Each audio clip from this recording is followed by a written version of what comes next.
Good afternoon, everyone. Thank you. It certainly is, because we're here to talk about a library that's pretty phenomenal. In sort of the world and the ecosystem of Python, if you deal with any kind of data at all, you're going to be using Pandas at some point in your workflow. So it's good that you're all here. We're going to learn some really, really practical stuff, some really useful stuff. To help me think about the language that I should use when talking to you, could I see by a show of hands, how many of us would feel comfortable explaining to the other people in the room what slicing is? I'm not going to ask you to do it, but just a show of hands. Okay, that looks like about half of us. How many people would feel comfortable explaining what method chaining is to the other people in the room? Okay, very good. And if I were to ask you to demonstrate two-dimensional indexing in NumPy, how many of us would feel comfortable explaining that? Okay, maybe like a third. Excellent. So we can cover all these topics as we're going along. You don't need to know any of that to get started. We're going to be in here and we're going to have a good time. And we're going to start by talking about the fundamental data structures that we're going to be using during this class. And there's going to be two of them. One of them is called a series, and the other of them is called a data frame. Now, a data frame is going to be composed of series, so it's sort of one thing is built out of the other. But we want to make sure we understand what we're dealing with. And when you're learning to program, sort of one of the first things you start with is by looking at your data structure, how you put stuff into it, and then of course how you get stuff back out. We call this our access pattern. So I'm going to do some doodling on the board here. We're going to play like a little game of Pictionary. We talk about what these data structures are, and then we're going to use the things that we've talked about here in the notebook together. And then you're going to practice using them on your own with little exercises, and we'll be wandering around the room to help you work through those together.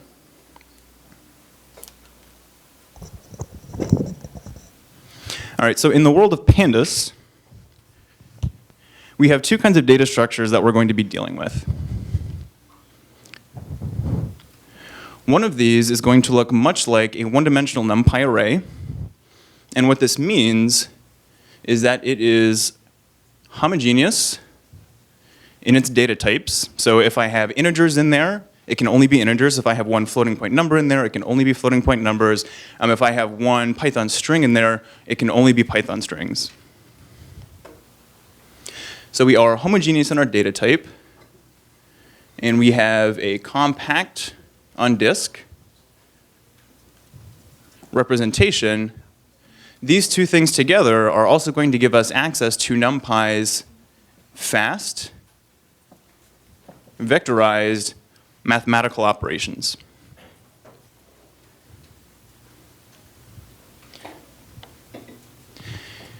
Now, one of the key differences between a Pandas series object, which is what this is,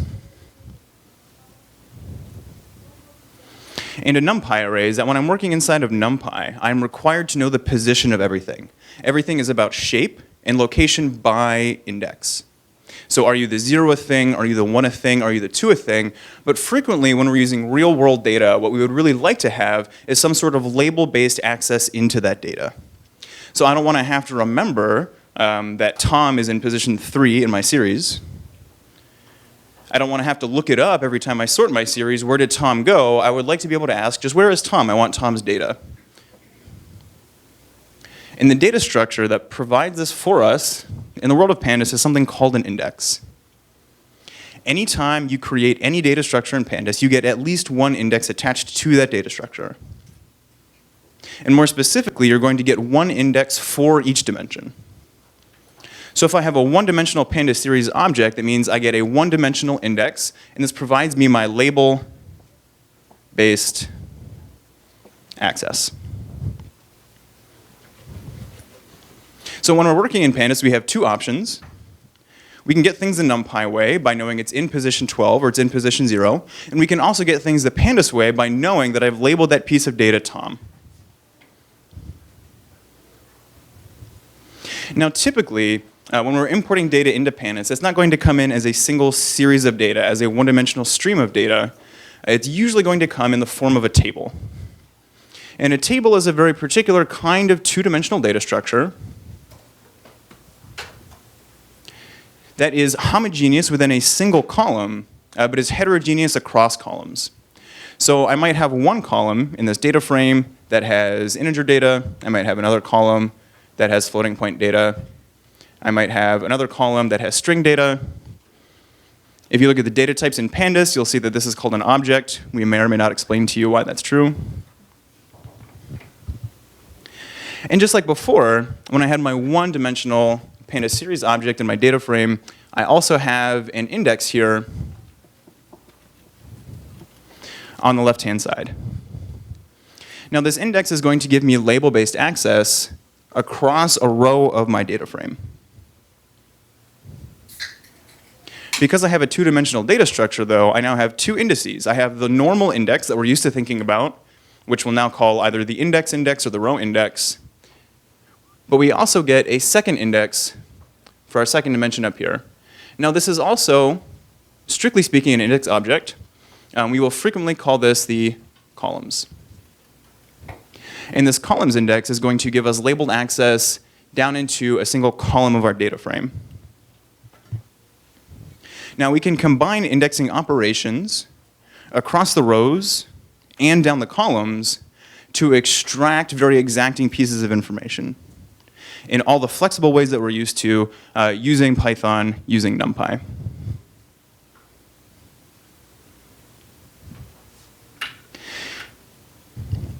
Now, there are a lot of ways that we could do this. Pandas supports many, many, many different ways of indexing into my data. We're going to talk about like the 4 most common ones. If I'm feeling really extravagant, maybe we'll do 5.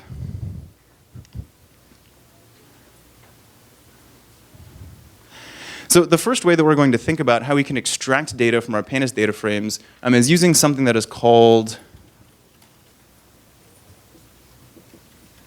dictionary-like access. How many of us have used a dictionary in Python? Excellent. This is everybody. If I want to extract a value from a dictionary, given that I have the key, what little symbol on my keyboard do I have to use? Square brackets, exactly. In Python, we call this the get item syntax, and this is what we mean when we say dictionary-like syntax in Pandas. So if I have some data frame, we'll abbreviate it DF for short,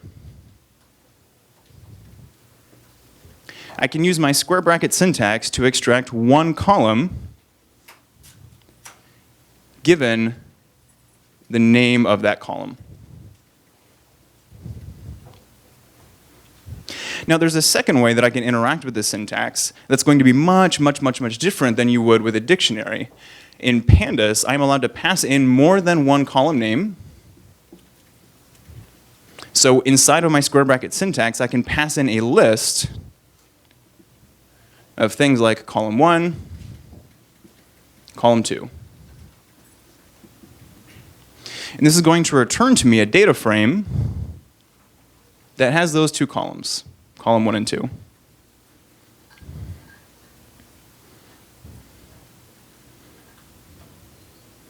In the first instance, when I'm extracting a single column, the type of this data that gets returned to me is a Pandas series object.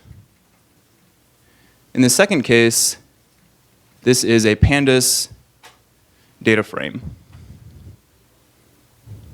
Now, for those of you who are used to working in NumPy, in Pandas we follow the conventions of get item calls, collapsing the dimension they come from. So if I apply this get item call to the column index of my data frame, that column index disappears, and my two-dimensional data structure goes down to a one-dimensional data structure, a one-dimensional Pandas series object.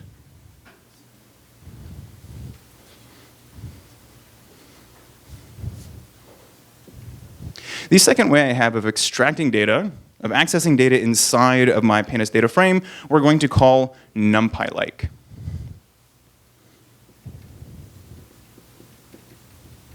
Now this strategy for putting data into my data frame or getting some data back out, this is going to be indicated by the use of a special accessor, ILOC.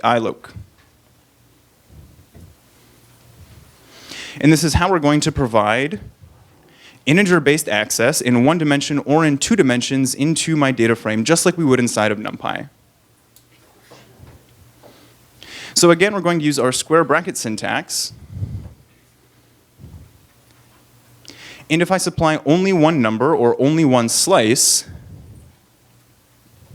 the slice is going to operate across the rows of my data frame. On the other hand,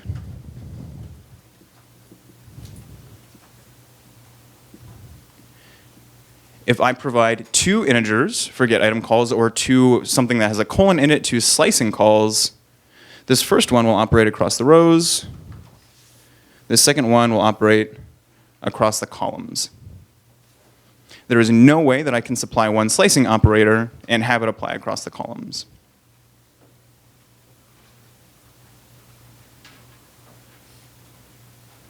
Now, if you're used to working in NumPy, this follows all the same rules that NumPy does. If I have a slice here, this preserves this dimension. If it is a single integer that's a getItemCall, we collapse that dimension. And what I get returned back to me is going to be a one-dimensional Pandas series object. I promise I'm almost done talking. So Pandas are using the axis function, like real time? That's a great question. So there's this like really, really famous George Box quote that all models are wrong, but some models are useful. So what we're presenting to you here is not the way that any of this is actually implemented under the hood.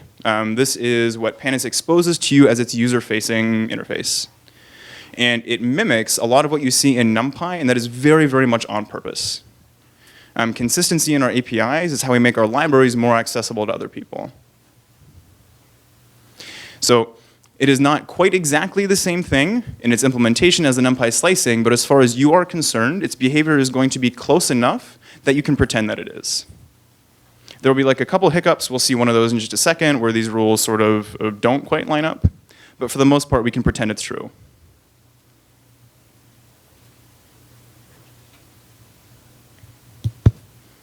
It's a great question. And if I'm throwing out words that people don't recognize, feel free to go ahead and ask.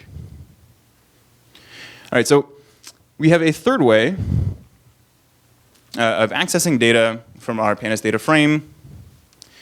And this is something that is unique to Pandas, and this is label-based access.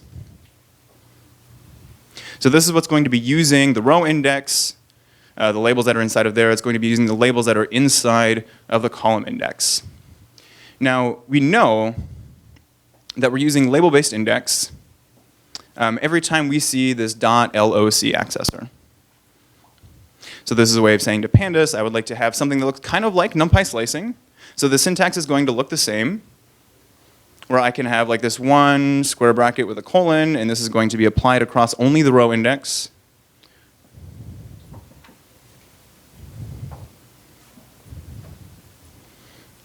Or if I have two, it's applied across both the rows for the first one and the columns for the second one. But the difference is it's going to look in that index and only in that index for where things are. So if my row index consists of a bunch of people's names, like maybe Tom is in there and Joris is in there, and I'm looking for position number 1, I'm going to get something that should look very familiar to you from Python. I'm going to get a key error saying there is no 1 inside of this index. Now, before we get to some code to see what this looks like in practice, I'd like to say one more thing. And maybe we'll write this in another color so it stands out especially.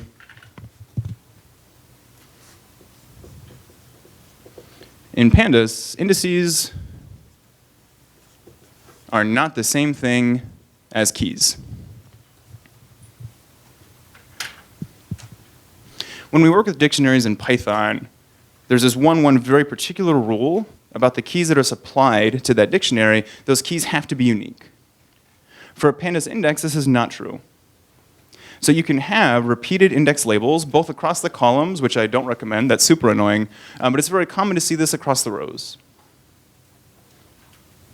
So for example, if I had 4 rows, all of which were labeled Joris, and I used my .loc access looking for just Joris, even though I might expect that dimension to be collapsed, I will get all 4 of those rows with the name Joris attached to them. So the proper way to think about this is less like keys in a dictionary and more like a database index. It's a fast way to find and retrieve data.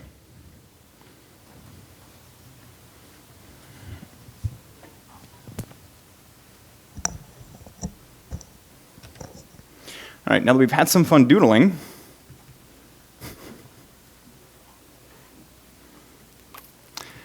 let's start looking at code.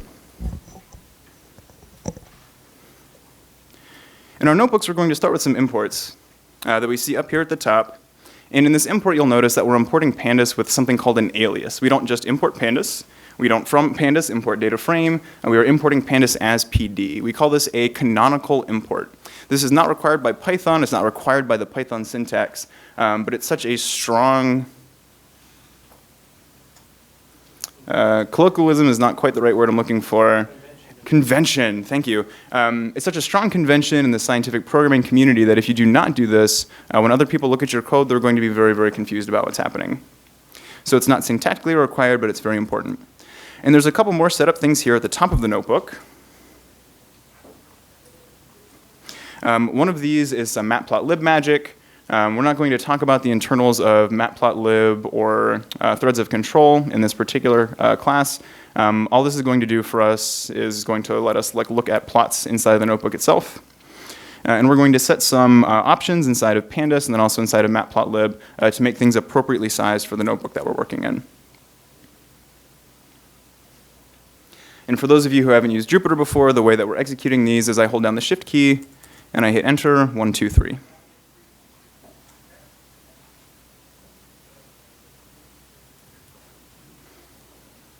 For our example data for our practice indexing, we're going to be reading in some data about airplane flights. So they have some flight code, they have an arrival destination, they have a departure, they have a time they leave, they have a time they arrive, we have like the ID number from the airplane. What we have right here in the next cell is some code that's going to read that in for us.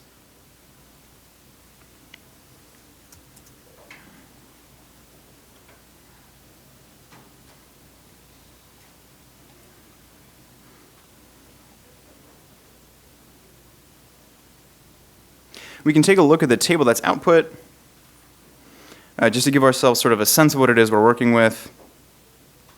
We see that we have this row index here on the left-hand side. These are all the numbers that are in bold. Because we have not put in our row index or asked for one to be created for us, we get the default index in Pandas, which is sequential integers 0, 1, 2, 3, 4. Now, this is not the same thing as the position of these data. So if I were to sort this data frame maybe by the tail number of the aircraft, the positions, so the iLook calls for each of these would change, but the labels would stay the same. So my labels follow my data when I move them. For those of you who are coming from a language like R or Stata, this is going to feel a bit weird at first, but I promise you it's going to make your lives easier in the long run.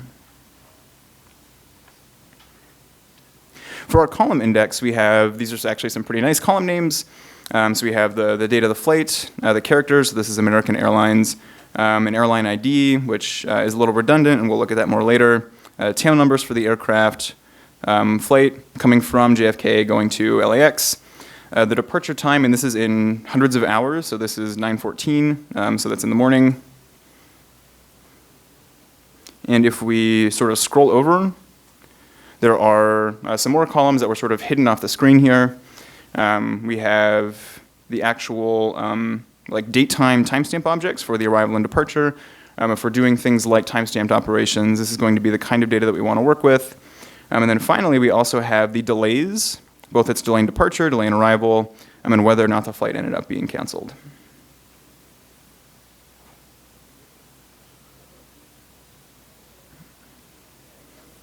All right, so we talked about the structure of a data frame. So a data frame is a collection of series objects that share a common row index. And we talked about ways we can get some data out of there. So for example, if I wanted to extract just the column that has the departure delay for all of these aircraft, I can use my square bracket syntax, my get item syntax for dictionary-like access into this data frame and extract just the column with my departure delays.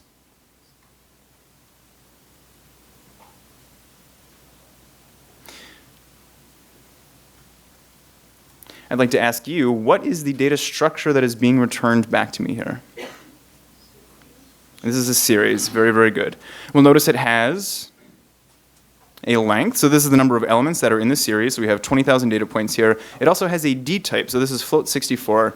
For those of you who have not used NumPy for quite a while, NumPy has its own data types, separate from the Python native data types. Pandas uses these data types, so this is telling me that I have a 64-bit floating point number.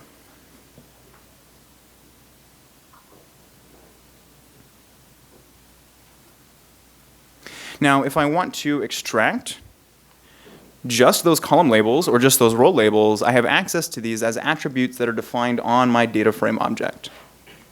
So for example, if I wanted to pull in only the columns of this data frame, I can ask for the columns of the flight. We'll see this is an index type object. It also has a D type. And this is object, which for our purposes here just means that it's a Python string. And here are the names of all of my columns. So we can extract the column index. We can do the same thing for the row index. And this is an attribute called index.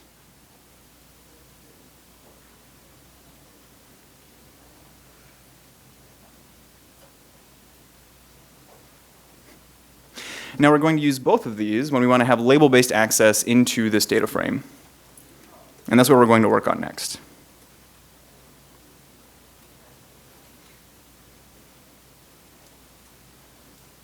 Almost next. Before, we're going to have like a little teaser. I guess is what this is.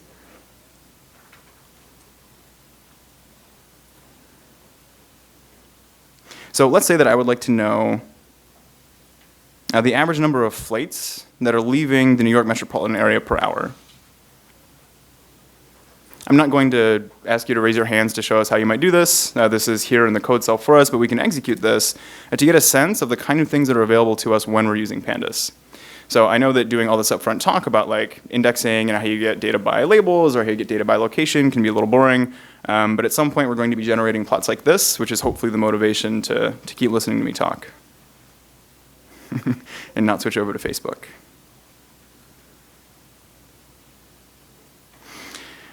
We can do things like plot the number of flights per carrier.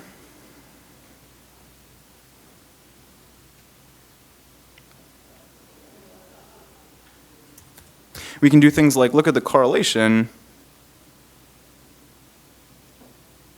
between the delay from the departing airport and the arrival delay.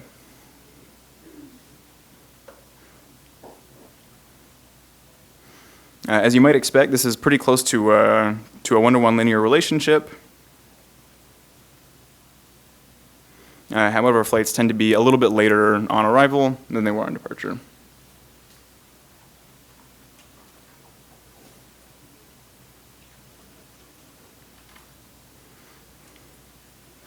All right, so the idea behind indexing is that it is very, very handy to do things like subset our data.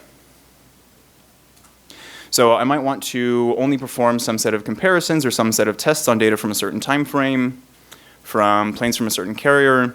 I might only want to be able to look at flights that have been canceled, for example, or compare canceled flights to non-canceled flights. And we're going to look at each one of these things in turn. To start with, we're going to make a new data frame. And this is going to be one that does not have the 0, 1, 2, 3, 4 as its default row index. It's going to be a sampling of flights that are indexed by their carrier.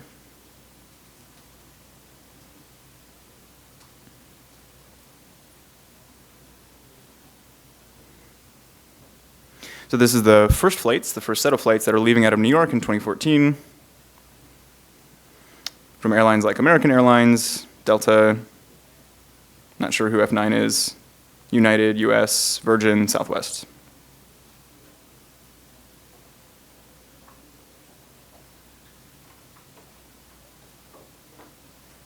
Now, let's say to start with, we like to grab just two columns. Now, those two columns we have that give us information about how delayed the flight was. One for departures, one for arrivals. We can do this using that get item syntax with the square brackets. This time, instead of just asking for one particular column, we're going to ask for two, and this means we have to pass in a list to that get item call. What's going to get returned back to us is a two-dimensional data structure. This is a Pandas data frame that's been sort of subsetted down to just those two columns. For those of you who are used to working in a language like SQL, this is very much like a select call.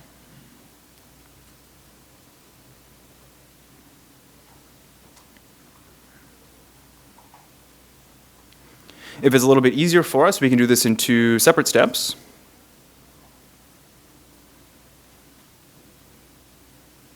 we can combine those strings, the departure delay and the arrival delay, inside of one list, and then pass that list by name into my indexing operation,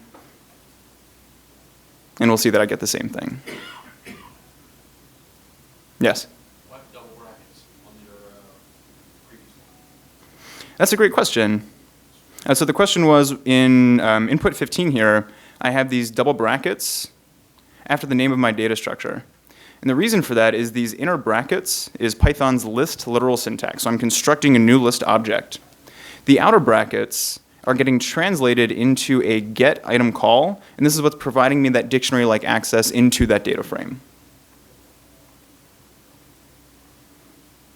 So in Python, you can think about when I have just the square brackets on their own and there's not stuff around them. This is constructing a new Python object. When I have an opening square bracket that is either immediately after an object literal or immediately after an object name, this is providing me some sort of label-based access into that object.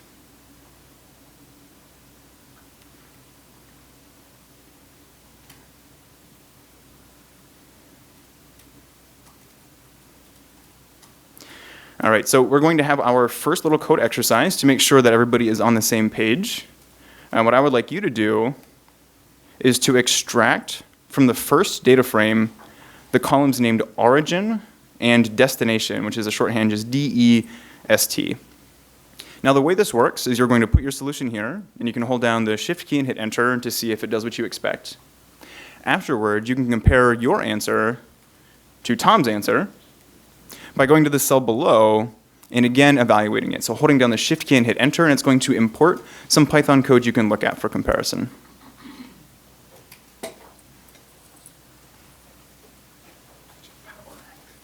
Yeah.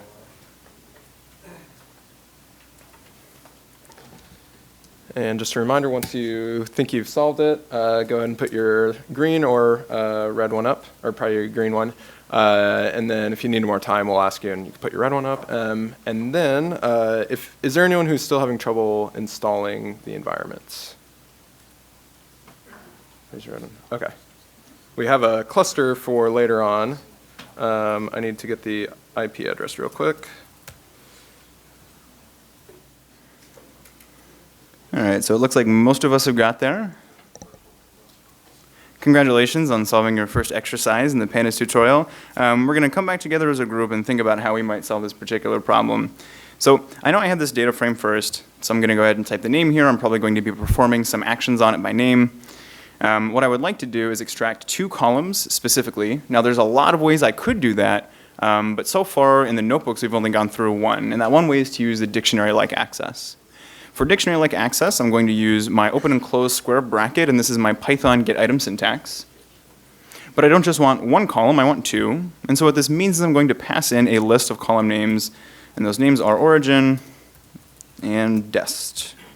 And if I evaluate this cell, what we'll see is here I have reduced the number of columns in my data frame down to 2.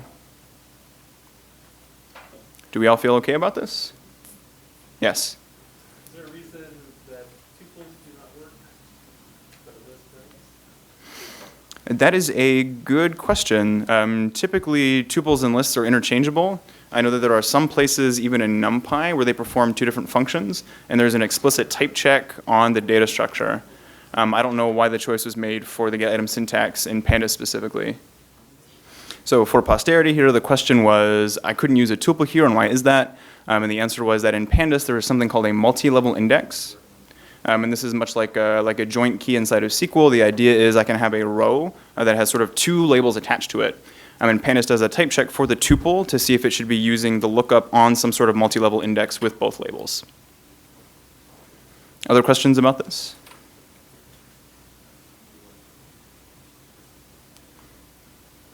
All right, seeing none. We're going to go on to sort of the fourth one, which I did not write up on the board here, but we can do this now. The fourth way I can access data that we'll be doing actually quite a lot in this class is in an attribute-like way. So what that means is when I'm working with objects inside of Python, I have this dot syntax that allows me to access public data and public methods that are defined on that object. Now in Pandas, the columns themselves are not, technically speaking, public data. They're defined as attributes. But what Pandas does is when it can, it will create an attribute on that data frame that gives me direct access to the column. Now, given that we already have our square bracket get item syntax, it might seem a little like, why is there this additional option? And the reason for that is to make it easier for IPython to support attribute lookups on Pandas data structures. So when we're working in Pandas, it's very common to see syntax that looks like this, where I have some data frame, and then I'm going to grab some column by name. Maybe I am selecting some data from that column, and I'm chaining on a method. And what you'll notice is every time you have these square brackets inside of IPython, the tab completion that you're used to using stops working. And the reason for that is IPython has no way of knowing in advance the type of the data that comes out of that call without evaluating it on its own. That would be very expensive to evaluate in advance every single thing that you're doing as you're typing. So what we can do instead is use this dot attribute lookup. And IPython does have the ability to see through these attribute lookups. So if I type in value and then hit tab, you'll see that that option for value counts does auto-expand. If I was extracting this column with the square bracket get item syntax, this would not work.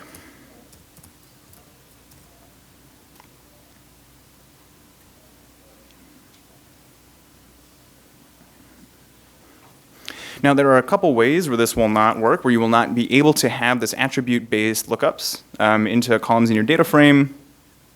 One of these is if your column name is not a valid Python identifier. The most common thing is if it has a space in it, for example. You cannot use it as an attribute. The second thing is if your column name collides with the name of a public method that's already defined on a Pandas data frame object, that your column access will not overwrite the public method. So for example, if I create a column on some data frame called mean, and I try to access the column named mean via that attribute lookup, what we'll see here is it's returning to me that public method. It's not returning to me my data. So as a recommendation, when you're working in real life, and you have code that you're putting out into production, it's always safer to use a square bracket syntax that is guaranteed to always return to you a column given that you have provided the correct name. But this dot attribute lookup can be very nice when you're working interactively. One more thing to be aware of is you cannot assign a new column into a data frame through that attribute lookup. So for example, in this data frame X, if I try to insert a column named wrong using my dot attribute syntax, what we'll see when we look at the column is that this failed. And the reason is that most objects in Python, if they have a class that's defined at the Python level and it's not something imported from C, allow you to assign arbitrary attributes on that object. So what we've done here is we've created a new attribute attached to my data frame, and it's an attribute named wrong.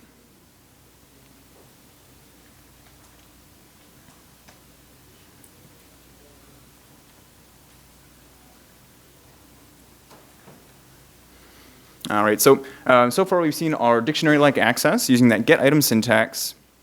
We've seen the attribute-like access into columns that sometimes works. The next thing that we're going to look at is label-based access. So this is access using that .loc method. So let's take as an example, what we would like to do is to sort of filter our data frame so that we are only extracting data from a small number of carriers. So only from, what is that, American, Delta, US, and Southwest. I can use my .loc access, supplying only the row index, and the data frame that gets returned back to me has all the columns of the original data frame, but only a subset of those rows.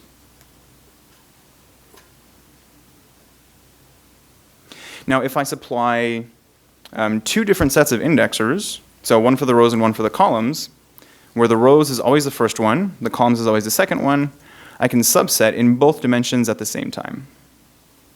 So in this case, we're extracting just those same four airlines, so American, Delta, US, and Southwest. But in this case, only the origin, the destination, and how long that departure was delayed.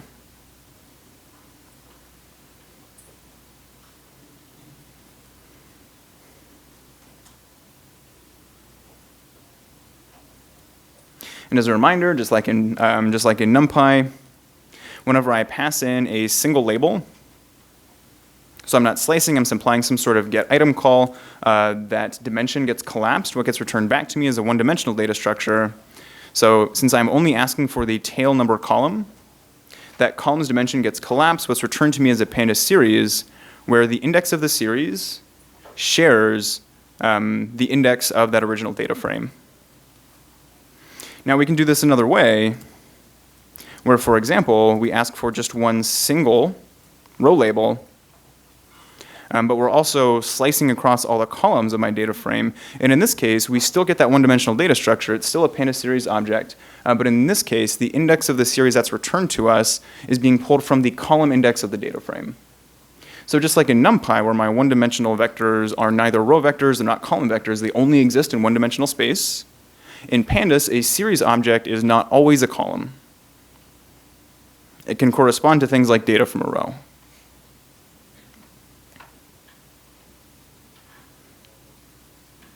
Yes? Are we creating, in that example right here, are we creating a new object called first, or that's just a view into the original first? That is an excellent question. So the question was, when I supply this get item call, am I creating a new copy of the data structure, or am I being returned a view into the original data structure? And this gentleman was at the NumPy lectures yesterday, which is possibly motivating the question. And the answer here is it depends on what it is you're doing with it. So when I am setting data into this object, so let's say, for example, that I don't want this whole column. What I would like is something like the origin. And let's say that I know for a fact that this particular flight didn't come from JFK, it came from like LaGuardia.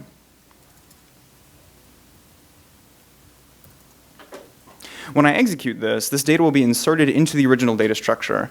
So this .loc call is referring to some location in memory, and I'm allowed to modify that location in memory.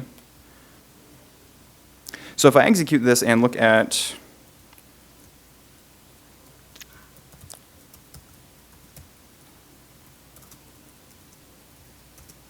that American Airlines again, we see that I've modified the data in place. I have not generated a new copy of my data anywhere. Down here, where I'm asking for this specific object, Pandas is going to create some new object in memory and return a handle to that object for me. Now, this is going to be like next notebook or the notebook after. What's particularly handy about this is that in Python, there is no such thing as a piping operator. So there are a lot of statistical software languages that allow you to pipe data structures across a series of transforms. This does not exist in the world of Python. What we can do in Pandas, though, is chain methods together one after the other by virtue of the fact that these calls are all returning the data structures as new objects to us.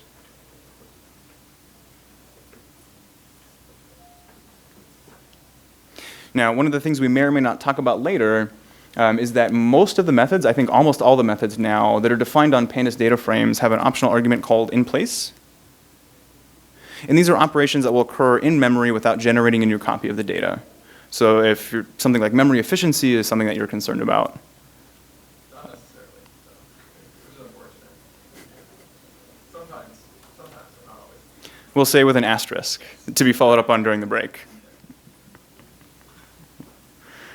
All right, and to finish up this section, if we supply in two of these get item calls, I collapse both of my dimensions, and what gets returned back to me here is a single scalar value.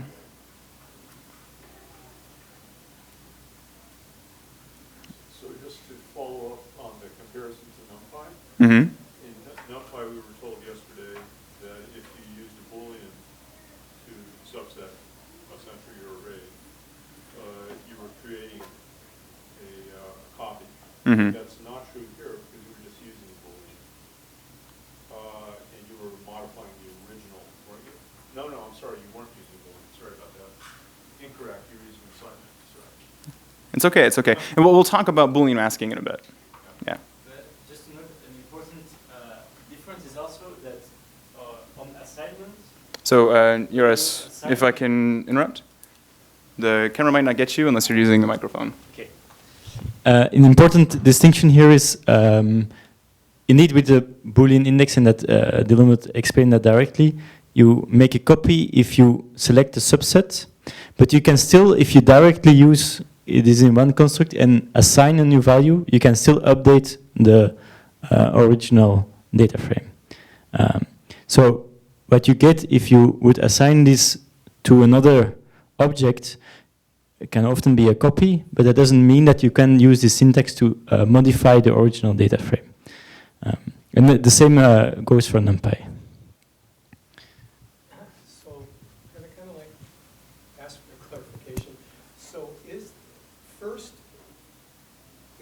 first another copy, or is it a modifiable view into the original? So the question was, is this data frame first some new thing, or is it a view into the original data frame that we read in way back when? This is a new data structure with its own data. So then by changing it to LGA, it does not change the... Correct. So by inserting this LGA value in here, we have not modified the original data frame. Okay.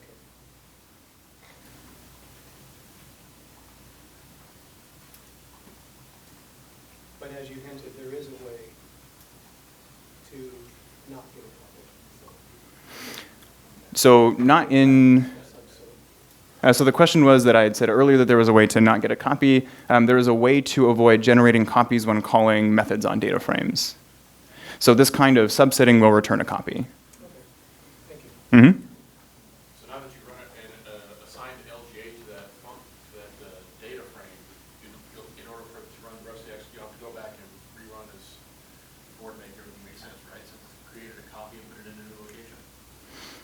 I'm sorry, I'm not sure I understand the question. All right, so there, where is? Could you scroll a little bit so I can? Absolutely.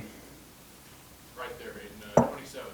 So you assign LGA to that first dot log, right? So now that first dot log will be running, will be LGA specific going forward, correct? So if I understand your question correctly, yes, so that the data frame first, when we modified it to include LGA as the departure airport, that is now true forever. Unless we go back all the way to the top of the notebook and re-import the data and do not run the cell. But I don't think that any of the exercises depend on the fact that LGA is there. Well, I know, but just for clarification, Yeah. since we made that assignment. Yeah. All right. So yeah, so you just confused me by adding the additional comments. Oh, sorry. No, not you, but just the answers. So first is subsetted from the original data set, right? No. No. First is a copy. You make a copy? First is a copy. First has nothing to do with We, it. the first was created with the groupby operation. So first is a brand new object. Yeah. First was created with a groupby operation. It calculated a full new thing. We come later on the groupby, but indeed, it's just its own object. Right, okay. And you just permanently modified that position in first by doing this. Correct. So we have permanently modified that position in first. The original data frame that we read in has remained unchanged.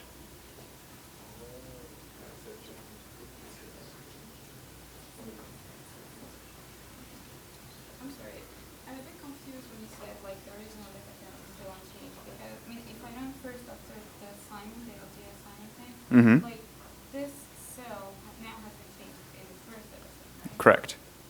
But it's located in a different memory set as well, so. So that's a good question. So the question was, when I look at first, I have this new data frame. Where is the original first? And the answer is that there is only one data frame in memory called first. So when we have this assignment operator, we're inserting new data into a memory location that's owned by this data frame. So I think the point of confusion might be that when we're referring to like the other data frame is unchanged, the other data frame we're referring to is like way, way up here. If I scroll all the way to the top, is this one, flights. Of course.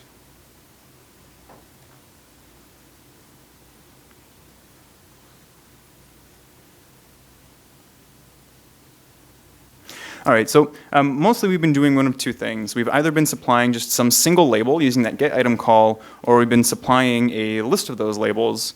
We have another option though, and that option is sort of the NumPy strategy of slicing ranges of data out of this data frame. And it works exactly the same way as it does in NumPy, but with like one asterisk. And the asterisk is that when I'm working with labels in Pandas, so when I'm using my indices, that the slices that I use are inclusive at the upper bound. So in the rest of Python and in NumPy, I include the lowest value, and I stop before the ending value. When I'm using labels inside of Pandas, I include both that lower bound and that upper bound. The rest of it, though, including the syntax, is going to look the same. So for example, on that first data frame, I can slice from American Airlines down to and then also including Delta. And we see that we've excluded here airlines like Southwest that were below Delta in that data frame. Now this is also a cue to you that when I'm slicing, of course, it depends on the order of the labels in my data frame. Typically, you want to make sure that your data frame has been sorted on its index first, particularly because if you have repeated index labels that are in different locations, the slicing operation will fail. All right, and now it's time for another exercise. So we've been talking about indexing using label-based access into rows and columns. What I would like you to do is to select the columns that are called tail number, origin, and destination, but only for the carriers US Air, Virgin America, and Southwest.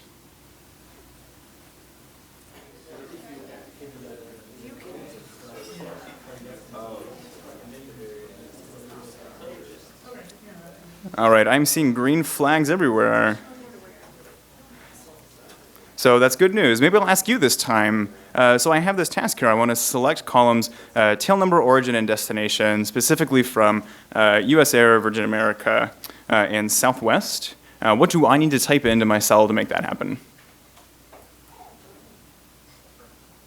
Yes, I need the data frame first. .loc, very good.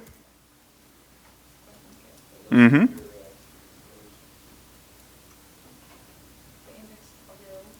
Yeah, so I have rows that are called what, US, VX, and WN.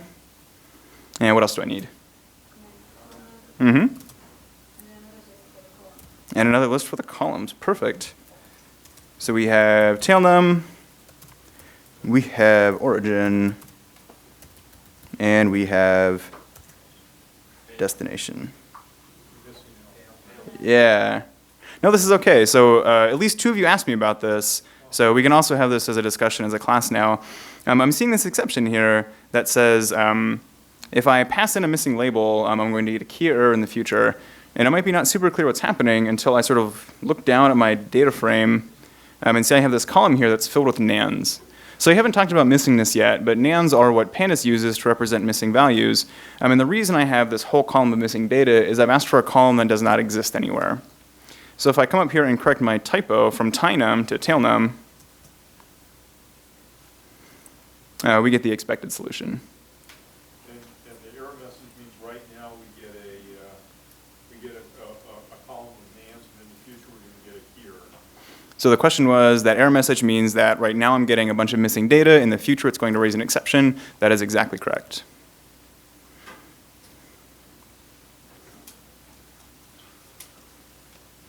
All right, so we have a couple more topics that we want to cover before we move on.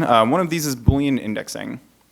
So like many statistical software languages, in Pandas we have the ability to filter our data by applying some conditional expression to a column to get a Boolean mask back. So this is a Pandas series object that is filled with trues and falses. And we can use that to select just certain rows from our data frame. So to get us started, let's look at flights that are leaving the top 5 airports from the state of New York.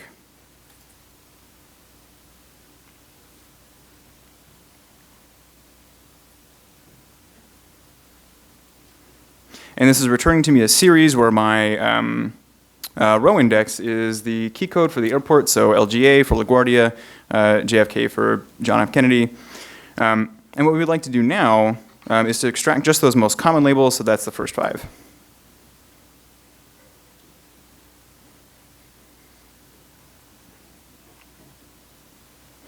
Now we can create a mask from these data.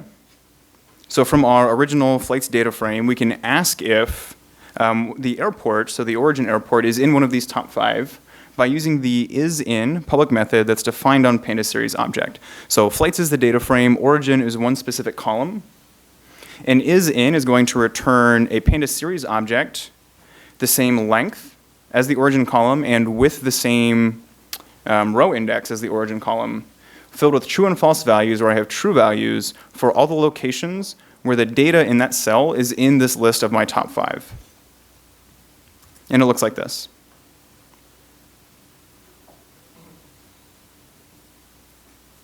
Now I can take this mask, this Pandas series with true and false values, and I can pass it into this .loc call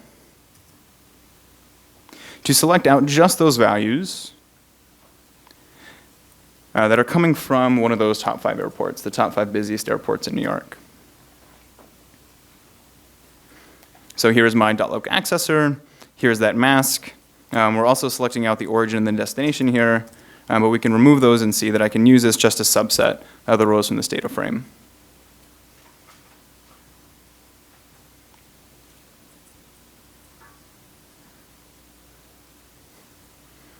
Now the safest way to do this is using .loc. We haven't talked about alignment yet, but one of the coolest things about Pandas is that it does this matching based on index labels and column labels for you. But you can also use these masks using something like .iloc, keeping in mind that your data, your mask, has to be of the same length as the data frame that you're trying to index into. Now in Pandas we have a whole list of methods and functions also that are going to return true and false values, and these include all of the rich comparison operators you're used to using in Python, like less than, greater than, strictly equal, greater than, or less than.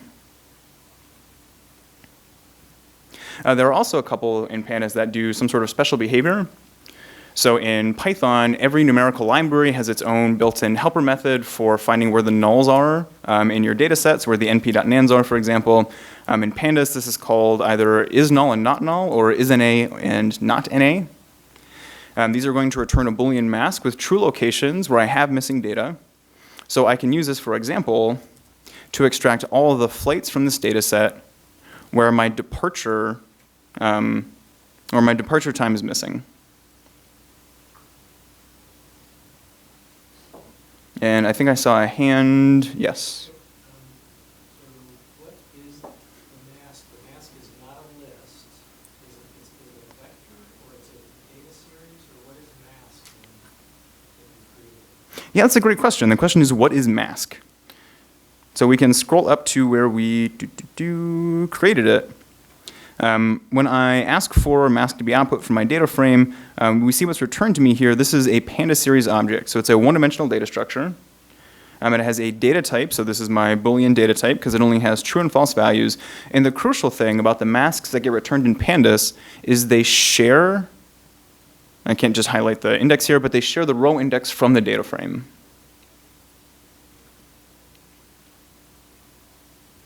So when we use that label-based access like .loc, it's going to rely on these labels. And what that means is if your data frame has gotten like missorted at some point between when you have created this mask and when you apply it, those true and false values always go to the correct row. You don't have to worry about realigning things yourself. So does mask contain false values that we're not seeing in the list, or are they omitted from mask? That's a great question. And the question was, why are they all true? Are there false values somewhere that we don't see? And yes, that's exactly right. So there are false values in this mask. They're just between where these dots are. Those are meant to signify that some of the rows have been elided for space. If this printed all 20,000 data points, it would blow up our browser. Another question. Regarding the Boolean aggregations, any would correspond to or and all to n, right? If I regularly check, for example, with conditional true statements, I would change them with or n. And this would correspond to or would correspond to any, and to the all would correspond to both conditions being true. Is that correct? So I think there's two different questions in here. So maybe I'll try repeating the question to see if I understood correctly. And the question was, if I have two kinds of masks that I'm creating and I would like to have them combined together, How do I do that? And so you are correct that you are going to use or and, but with like a very, very strict caveat here, that when we combine masks in Pandas, we cannot use Python's logical operators, which are the English words and, or, and not. So we cannot use and, or, and not. In Pandas, what we do is we rely on the same behavior that NumPy has, and we use the bitwise operators. So the ampersand is and, the pipe operator is or. The tilde isn't exactly not, it's the inverse, but for Boolean arrays, it gives you the same thing. And these are going to be performed not bitwise, but element-wise across the elements. The not for the XOR. The if or not yet.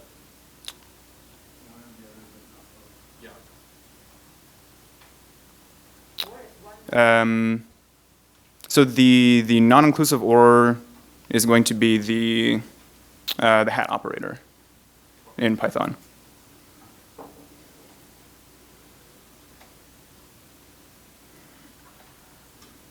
But that means that only the equivalent to and or is implemented here with the and and all methods. So the way I see it, I would create two masks. I would say, for example, flight block dot any, and then supply those two masks in the brackets, right?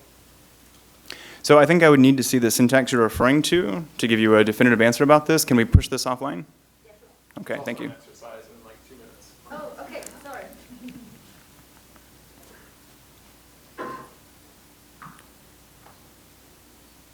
All right, so now that we've seen some Boolean indexing where we're using .loc with a mask, and that mask is a Pandas series object that shares the row index from our data frame and contains the Boolean values true and false, we'd like to give us a chance to practice this. So we have 2 exercises here for using Boolean indexing in Pandas. For the first one, I would like to see all of the flights that were canceled. And in the description here is sort of a hint about the code you would need to make this happen.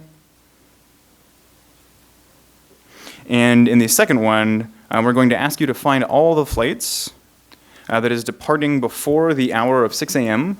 Or after the hour of 6 p.m. So this is one of the ones where you need to combine those with one of those bitwise operators.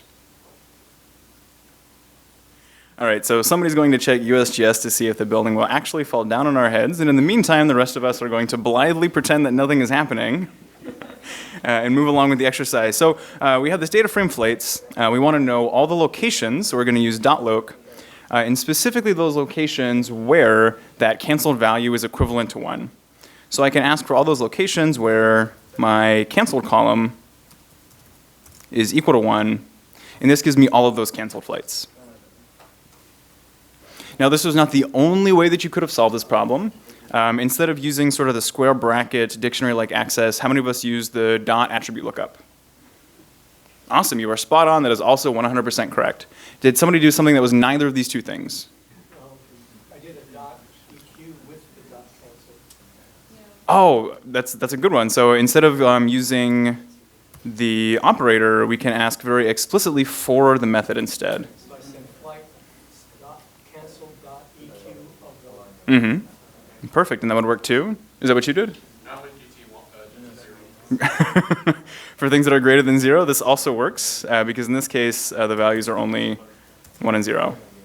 Awesome. We had one more. This was a little bit trickier. In exercise number 2, we want to find all the flights that are leaving before 6 a.m. Or after 6 p.m., and there were sort of a couple steps to this one.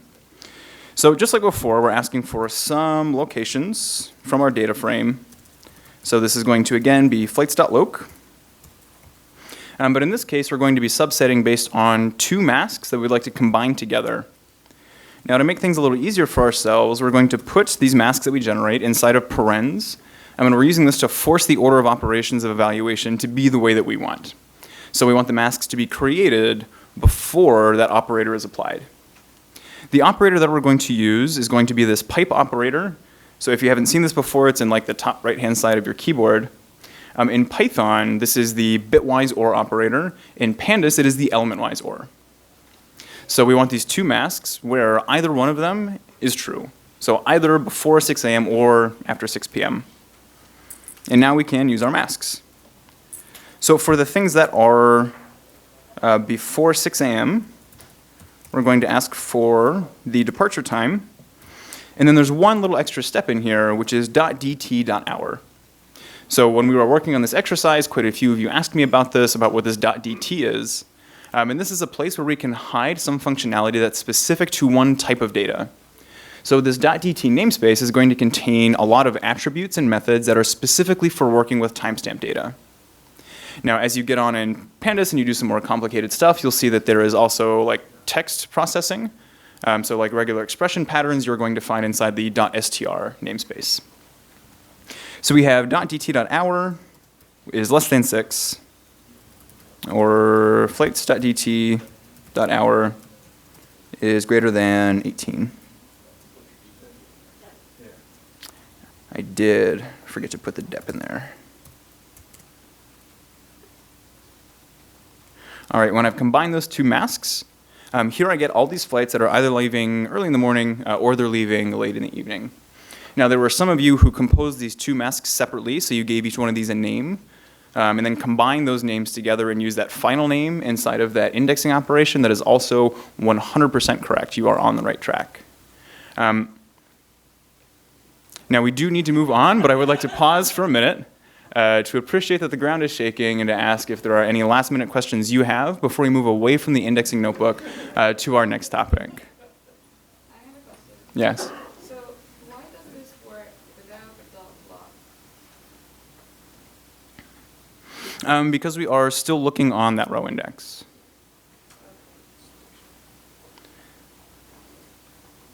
Okay. And there was another question. Yes? So then why doesn't flights.depth time basically directly associate with that column not work? That's a good question. So, and the question was, and we can sort of really quickly take a look at just the top couple rows from this data frame. There is this depth time column that has in hundreds of hours when flights are leaving. And the question was, why couldn't I just ask for things that are less than 600 or greater than 1800? And the answer is you also could have done that. There were quite a few people who did. This .dt.hour was like a cool way to sneak in some advanced Pandas functionality into our indexing section. So you all learned something like extra, extra new. Yes? But actually the numbers I get doing it that way are different than the column dot yes, I truly do it with the DT. They don't match up? No.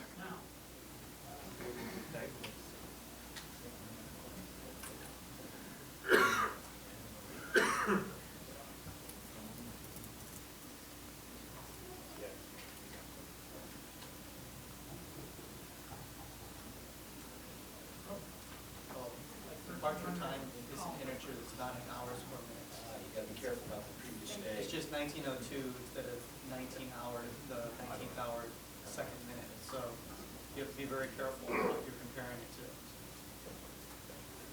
It's not minutes or seconds,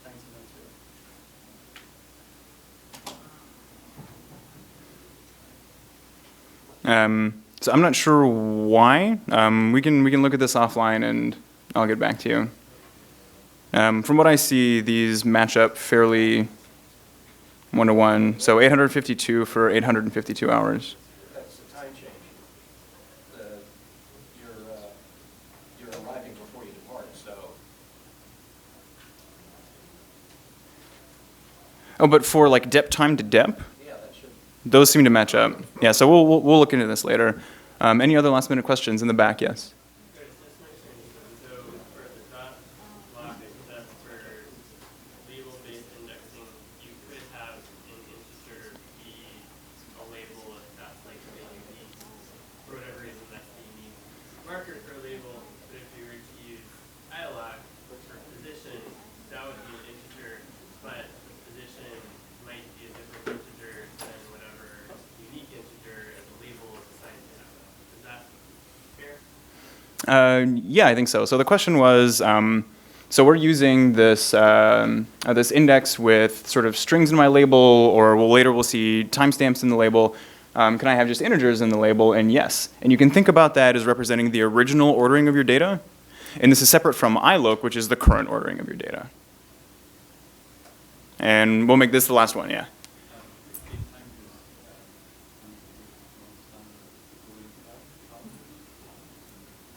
The question was, does datetime deal with non-standard or non-Gregorian calendars?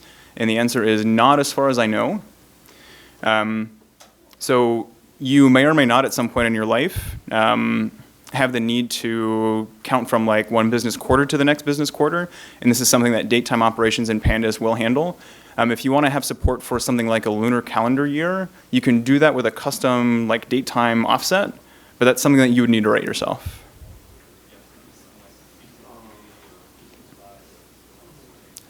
Something like that, yeah. All right, so it's now time for us to move on to the alignment notebook. Ladies and gentlemen, may I present Tom? So if you still have the README notebook open, you can go back to that and click on alignment. Or in the main tree here, you can click on alignment. Either one will work. I'll give you a second to get that open.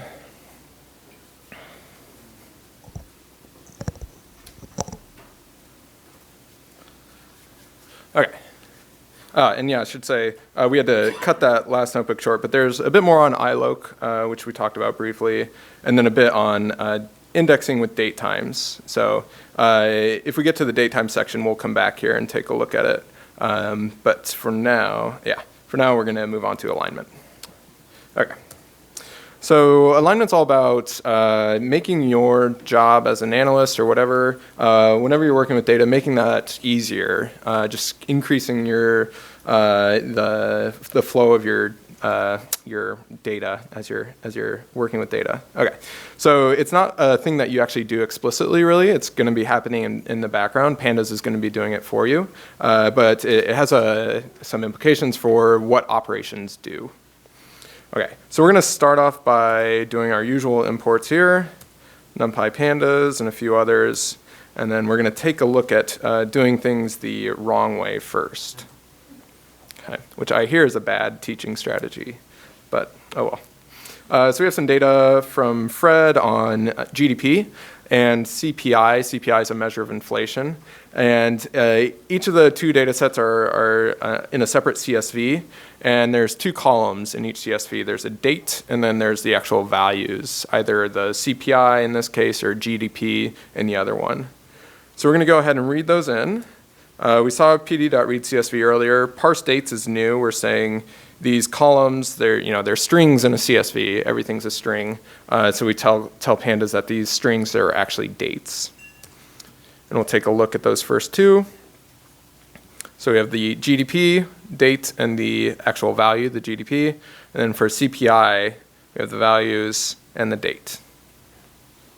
Any questions on reading in the CSVs? Okay. All right, so let's do a little task here. Our goal is to compute real GDP. So for those of you who've forgotten their economics courses, we have nominal GDP is just some number measured in dollars. In this case, in the US, we measure it in dollars. Total output of a country. Then real GDP is nominal GDP adjusted for inflation, so it's in constant dollars. To compute that, you take nominal GDP and divide by some measure of inflation, typically the GDP deflator. We're not doing that, so I can make a teaching point. So we're going to use CPI instead of the GDP deflator. So that is our little task here, is to compute real GDP. And the operation that we need to do that is division. If you're familiar with SQL, maybe you have two tables here, one for GDP and one for CPI. This is basically how you would write it. You would select the date column, you'd have the operation, GDP divided by CPI, maybe give it a name, and you would have to explicitly say, I'm going to join these two tables using the date column. Okay. So here's familiar with SQL? Okay.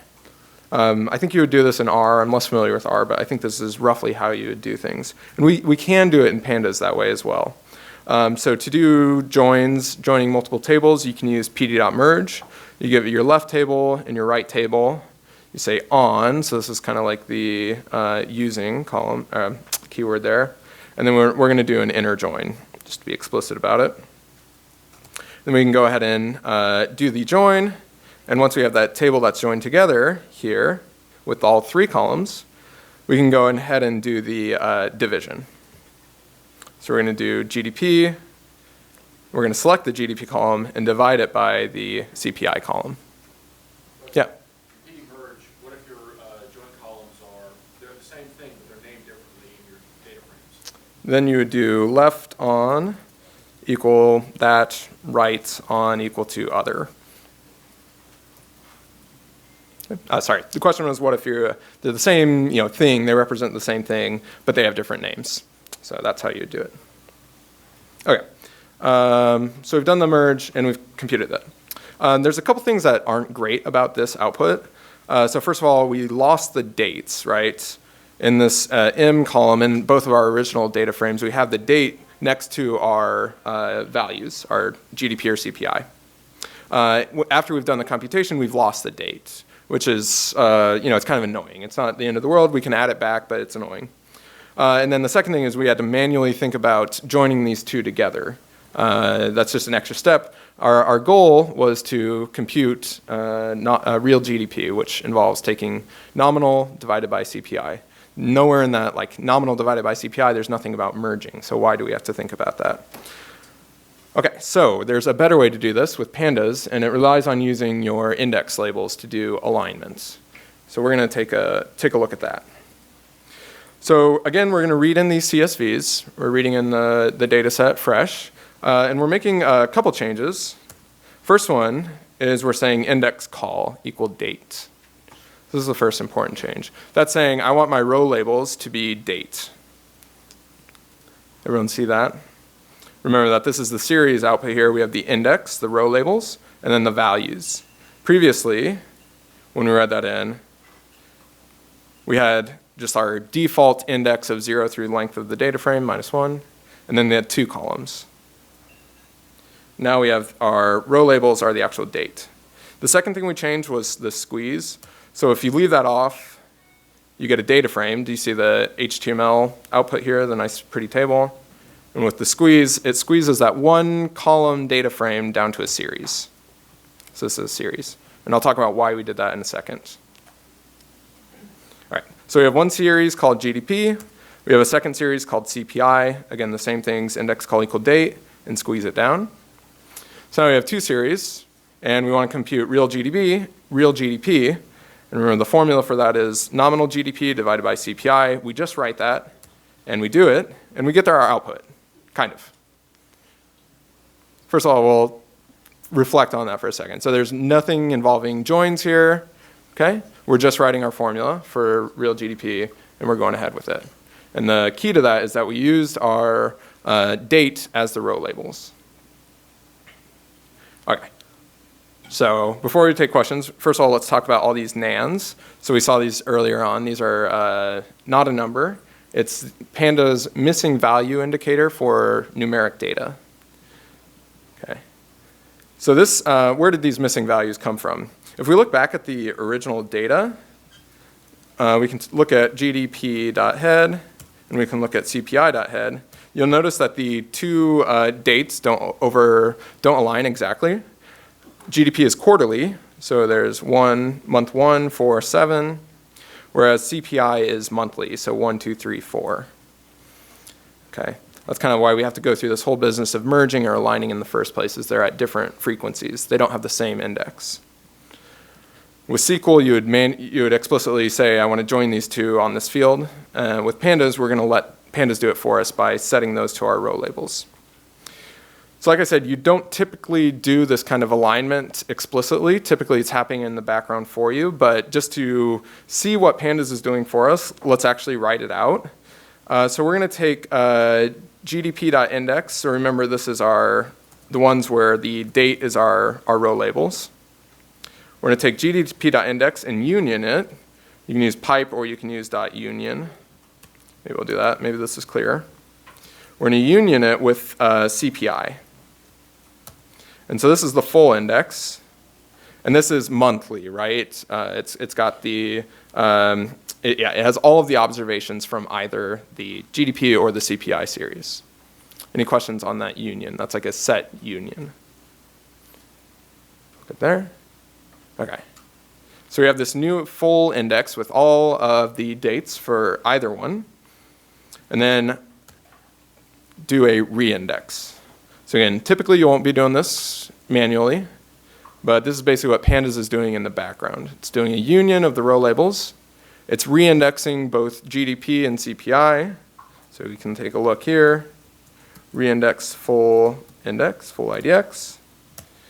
And then this will be the same output as what you get when you do just the GDP divided by CPI.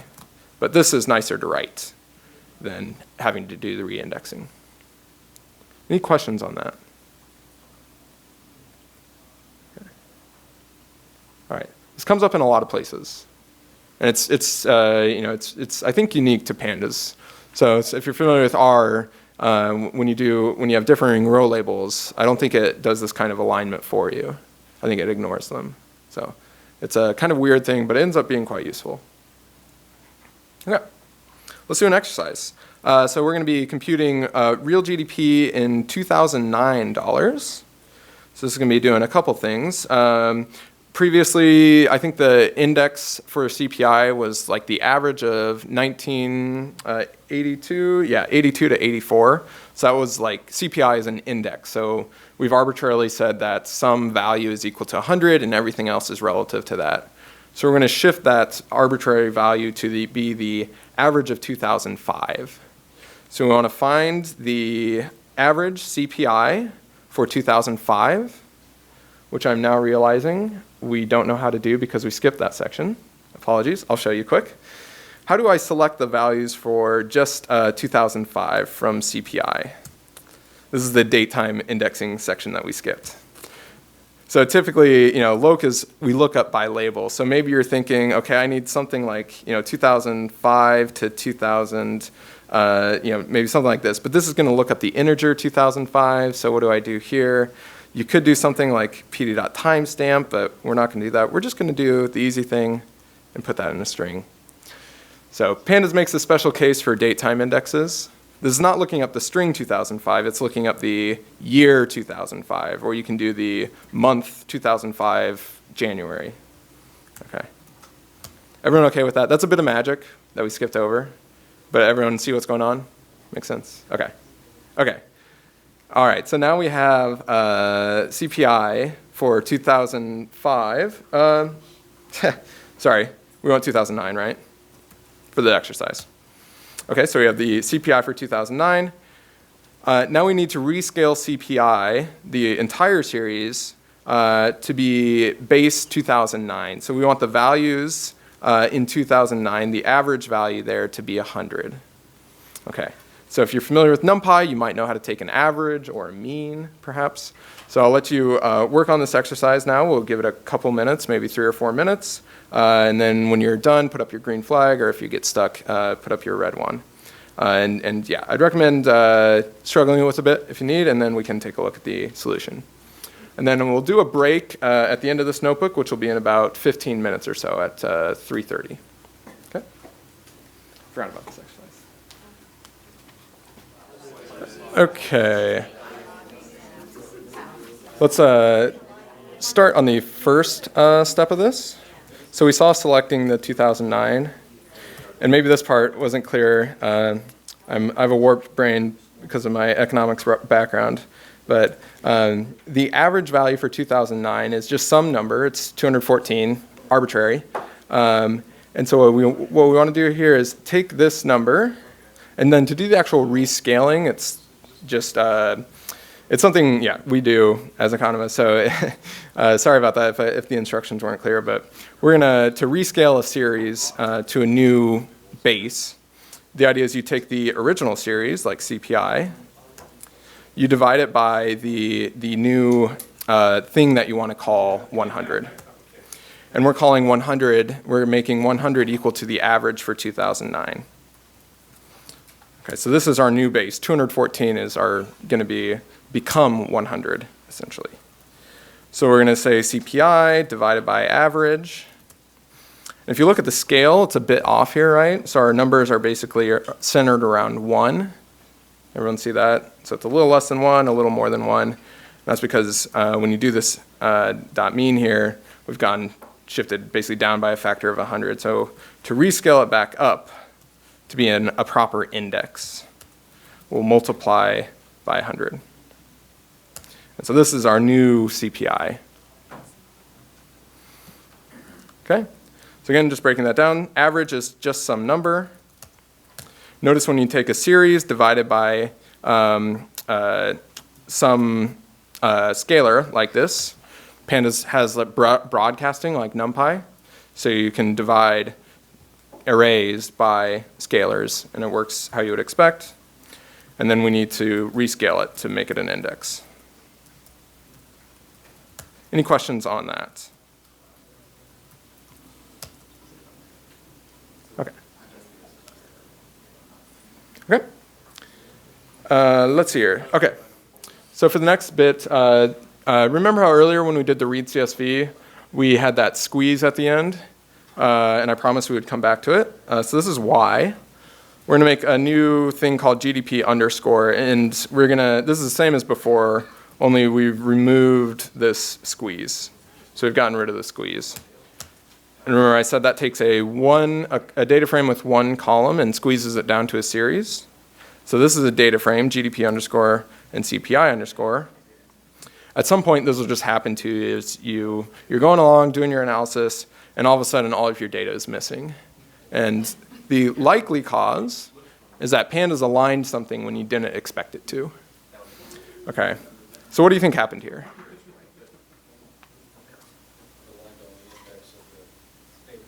Yes, and data frames have two indices, right? Somewhere, yeah. So we have the index, and then we have the columns index, and Pandas has aligned on both of them, which is sometimes what you want, not always, but Pandas is consistent, it's going to always align on both. Okay. So if you end up with all missing data at some point, maybe check your indices and see if maybe you had a data frame or you expected a series. So the reason it didn't happen earlier is because series only has one index, just the index. Questions on that? Okay. This will happen to you at some point. So. Okay. Missing data, we've seen that in both notebooks so far, I think. It happens often, depending on your data set. So Pandas has a lot of tools for working with missing data. So first of all, for detecting missing data, you can use isNA or isNull, same thing. This will give you a Boolean mask where the values are missing or not. So true where it is missing, false where it's not. Not an A is the same, but reversed. True where it's not null. False where it is an A. Okay. We saw Boolean masking earlier. So give me the rows where it is missing, where GDP is missing. You can use either .loc, or since Pandas considers Boolean masking special, you can also pass it into getItem. We had a question about that earlier. Okay. And when you have Boolean masks, this is like a nice little NumPy thing. When you do operations on them, like sum or, sum, or this is probably the most useful one, those count as, true counts as 1 and false counts as 0. So if you want to count the number of true values, you can do .sum. Or .mean if you want the percent of the values that are true. And so in this case, how many missing values do we have? We have 552. Okay. Questions there?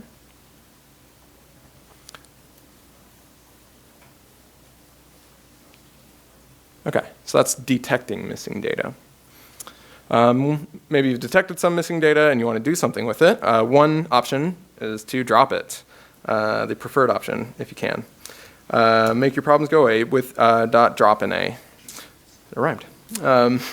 So in this case, remember real GDP, we introduced some missing values when Pandas did the alignment. There wasn't an original GDP observation for this month. And when we did the division, Pandas aligned, and we got missing values. Okay. We can drop the missing values with dropNA. Okay. One common question, point of confusion, is what do we think this is going to be? when I execute this cell. Will the missing values be there or no? They will still be there. Okay, so drop an A does not mutate data in place. It's going to be a new result. Okay. Yeah.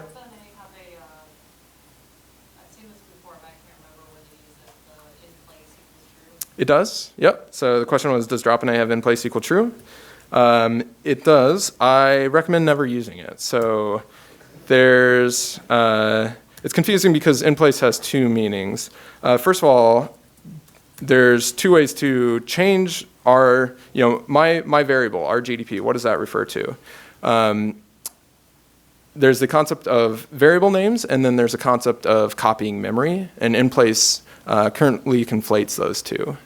So it's possible when you do something like drop an A in place equal to true, this is going to update our GDP, and we don't have to reassign it or something. We could also, update our variable called our GDP by reassigning it like this. Okay, so this is taking care of the what is my variable called our GDP reference. We can update that. The second thing is copying. I think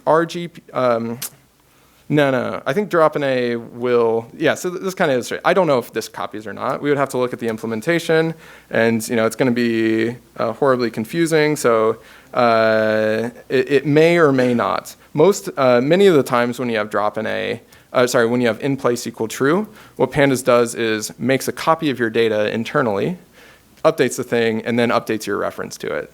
So itself becomes this thing, this newly updated thing. So if you're looking to avoid memory usage, in place will not always do it for you. Sorry, we're working on it someday. Any other questions? Alrighty. So we just saw drop an A. When you have a data frame, things are a bit more complex because you have to specify, do you want to drop it? What's considered missing? Missing enough to drop it. If just one is missing, do I drop it? Does all of the values have to be missing in this row? Do I want to drop along the columns or the index? So that's data frame drop an A has a few extra parameters. Okay. By default, these are the defaults. So if you just get rid of all the arguments, this is what it's going to do. It's going to drop any row that has any missing data. So the other way to say that is axis equals index. So I'm dropping values along the index vertically. And how, I'm dropping if any values are missing. An alternative is to drop the row only if all of the values are missing. And the difference there was specifying how equals to all. Okay. In this case, no values were dropped because we didn't have any rows that were all missing. All right, I think we have an exercise here. So if you want to go ahead and take a look at that, I want to drop any columns from DF that have at least one missing value. Maybe take 1 minute or so for this. I'll put the doc string for drop an A up on the screen.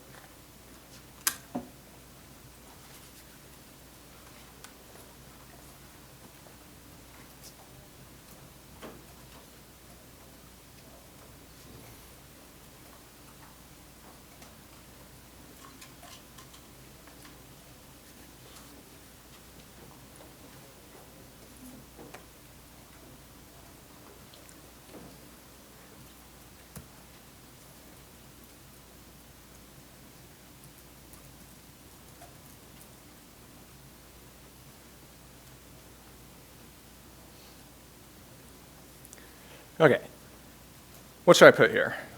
I have two parameters I can specify. First one's axis, what should that be? Columns, thank you. I could just do this, but let's be explicit. What should how be? Any, right? Drop the rows, or sorry, drop the columns that have any missing values. Questions there? Okay, cool. All right, filling missing values. So we've covered detecting missing data. We've covered dropping it. Sometimes you might want to fill it with some strategy. So one strategy is to forward fill values. So take the last valid observation and fill it forward. We can do that. That's going to be a series. So just to take a look at it. This is a series with no missing values. Everything's been filled forward. And then we can plot it. So you can take a look at df.fillInA. There's other strategies like you can fill in a value, a scalar value, pass a dictionary or series to specify a specific value per column, or you can do things like backfill, ffill. Okay. We'll cover those when we get to them. So we've seen both of these already. I really quickly sped past concat when we made df. Sorry about that. But let's talk about that in detail now. So first thing, merge. We saw this when we wanted to replicate that SQL example. So those SQL experts in the room have an advantage here. But go ahead and see if you can join the two data frames, so GDP bad and CPI bad, with an outer join. So earlier on we did an inner join. If you want a little hint, you can scroll up to one of the first few cells in the notebook. So we're going to join these two, and then we're going to see how to sort them as well. So take a minute to work on that, and if you get stuck, take a look at our first example. Okay, you're going to start again, and the next topic, the next notebook that you can open is the groupby notebook, number 3.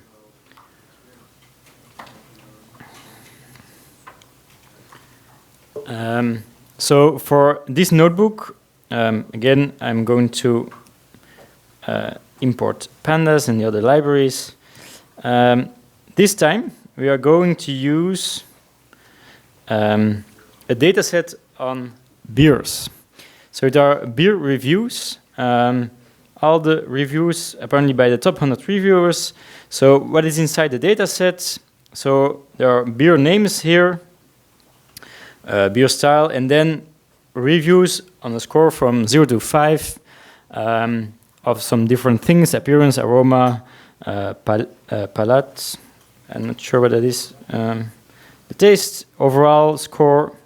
We also have a textual review, so really a review in text. When they did a review, the name of the reviewer, alcohol percentage. So a bunch of data about people who reviewed a lot of different beers. So here you also see the different columns. I'm going to skip those two exercises. We will see. We will use that later on, and we will explain it when we need it in the exercises. So I will start with explaining the concept of groupby and why we would need this. So if I take a look at a data frame, a typical question that you would like to answer, given that we have many different people reviewed the same beer. So a logical question could be, okay, what is now the average review score for a certain beer? What we could do is, given what we already learned today, we could say, I want to select with a boolean mask, so all the beers that are equal to, we'll just take the first one here, make a boolean selection of that. So now I'll have all the beer reviews. Apparently the 17 people reviewed this particular beer. So let's say that are the stills. Then I can, of this one, the overall review, and I can calculate the mean. I can now repeat this for another beer, but of course, if you want to do this for all the beers in the data set, you want to not do this manually, but you want to do this automatically. So this pattern where you want to do a certain operation, in this case, taking the average of the overall review for each beer, for each group. That's where a group by operation will help you. So, so you can see a group by operation as different steps. We are going to split up our data frame in different groups. That's what I did here manually by here taking a subset of our data frame. So that will be one group. So we split in all those different groups, for example, all the different beer names. We apply a function to it. In my example, it was the mean. And then in the end, we want to combine those results, all those average overall reviews for each of the beers. We want to combine that again into a single data frame. So that are the three steps of a group by operation. And Pandas provides the group by method on a data frame to do this. First step is splitting. How does this work? You specify inside the group by method, you can specify the column name on which you want to group. So this will look at the beer name column, and it will calculate all the unique beer names and create all groups for each beer. If we do this, this gives us a data frame group by object. So it's not really, it's not yet a new data frame because we first need to apply a function and combine the results again. So the apply and combine happens together. And for example, to do what we did above, we can use aggregate mean here. So what is happening in this part, in this line? So this we already have seen. We want to say group my data frame by the beer name and calculate the average. That is what this is doing. I will just leave out this to show you. So this will, for each beer name, I now have an average of all those columns. What was originally there was, maybe I'm not interested in the average of each column. For example, the average ID or the average alcohol percentage, I'm not interested in. So I can select similarly as how you would select columns on a normal data frame using a list inside the get item at the dictionary access brackets to select a few columns. So we only calculate the average on that one. So now this line did for each beer name calculate the average of those review columns and combine the result in a data frame. There are some different ways to specify the groups. They are listed here above. So typically, you provide a string referring to one of your columns of your data frame, but it can also be a full series that has the same length as your data frame, or it can be a function that is first applied on the index, and then the result of that function will be grouped. If you have multiple levels in your index, you can provide the levels, but we didn't see that yet, so that's not important in this case for this notebook. And then how to apply the function can also be done in some different ways. So the aggregate method is very generic method. If you want to do an aggregation, you want to calculate a single value for each group, for each column, you can use aggregate. You also have an alternative syntax where you can simply use the mean method. This will give you the same. And either in the aggregate or directly with the method, there are the typical methods that also work on a normal data frame will also work on this group by object. For example, the minimum of each, the minimum review for each beer will give you the minimum for each one, or we can maybe we want a median. So those typical aggregation functions, they are all provided on this object.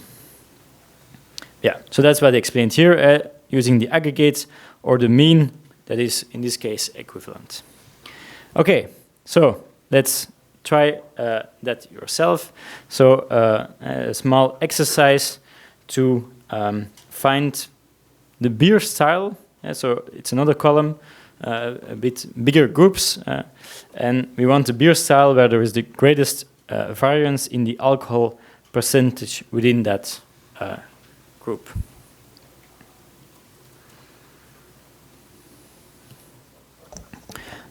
Okay, I will go quickly through the exercise. So, what did we want? We want the beer style with the greatest variance in the alcohol percentage. So, how do we do that? With groupby, we first specify by which column we want to group. So we want to know something for each beer style. So we call groupby by beer style.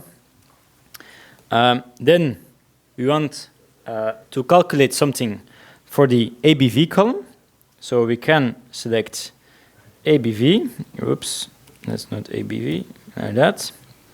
And then what do we want to calculate? We want to calculate the variance in this group. So we can both use either var or STD, so the variance or the standard deviation.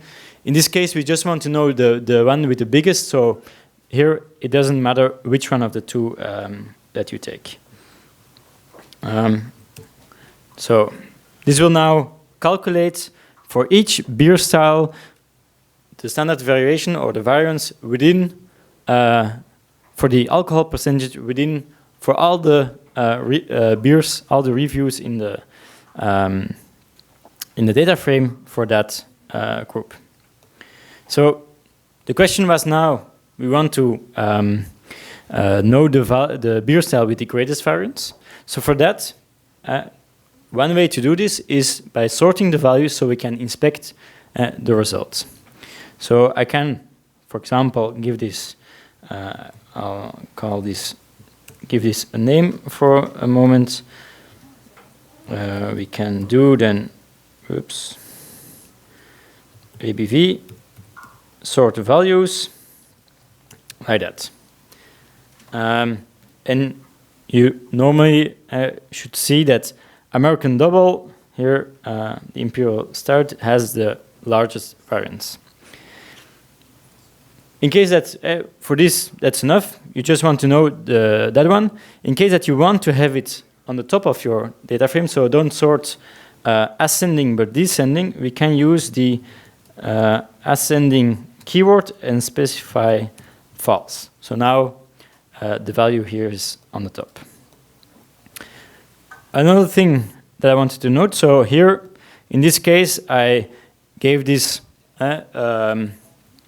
I assigned this to a new variable, and then on that variable ABV I called sort values. That's fine, but we could also have done it like this, putting everything on one line. So that's what in the beginning Dylan asked about method chaining.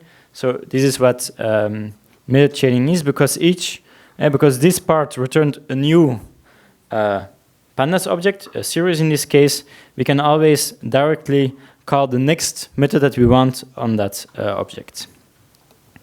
So in this case, this also gives us the result we want.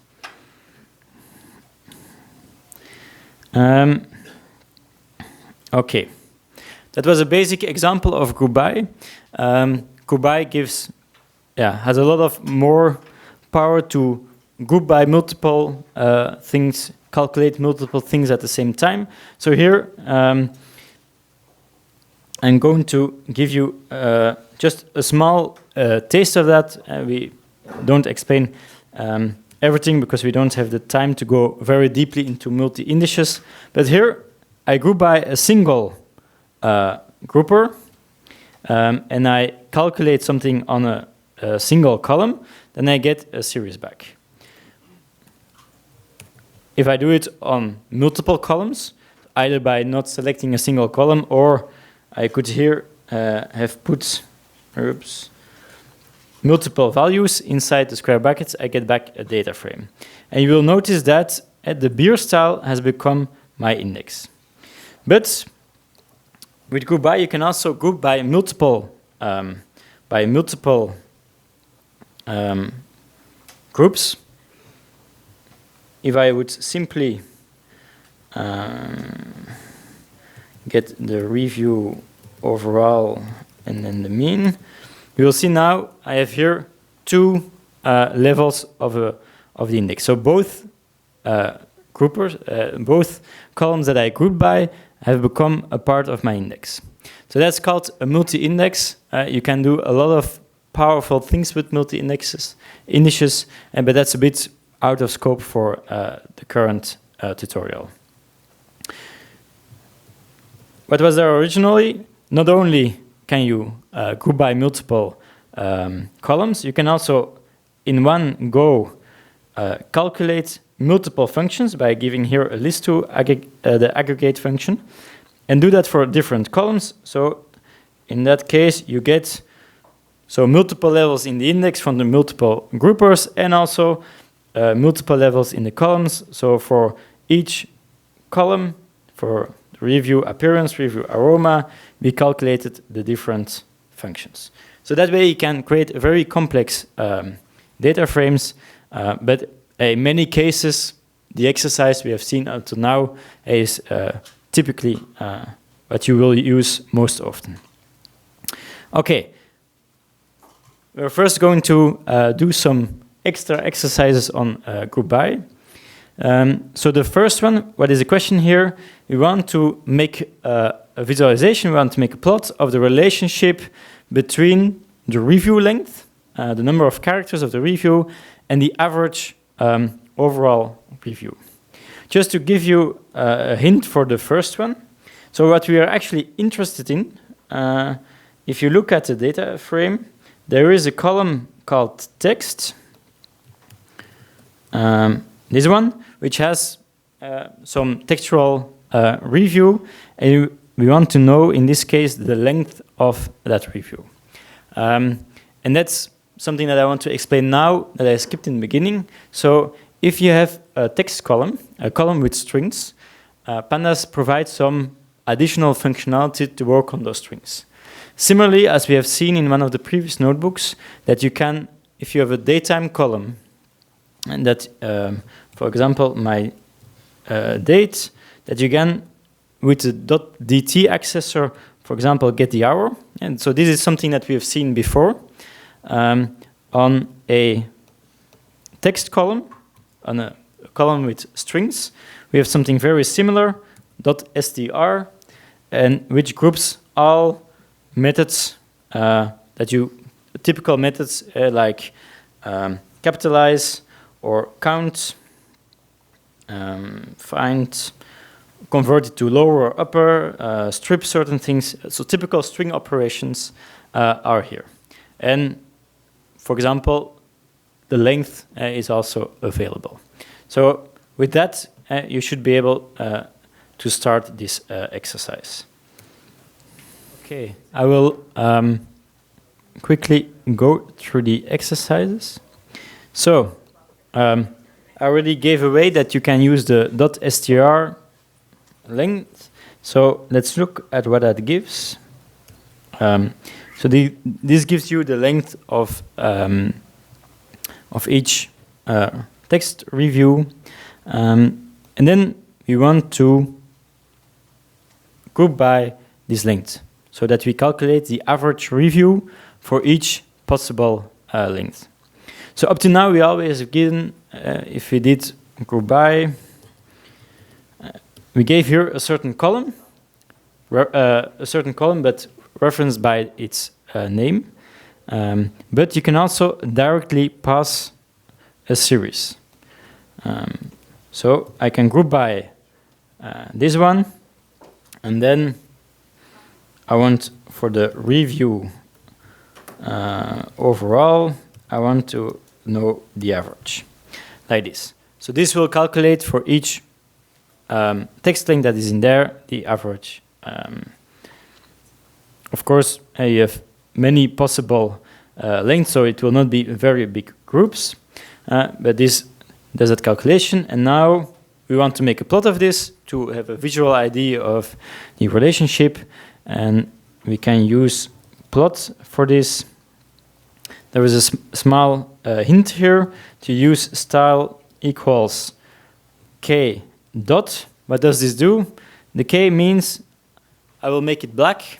I suppose they use the k because the b was already for blue. So that's something to remember. K is black. And the dot means I want to make points and not the default of lines.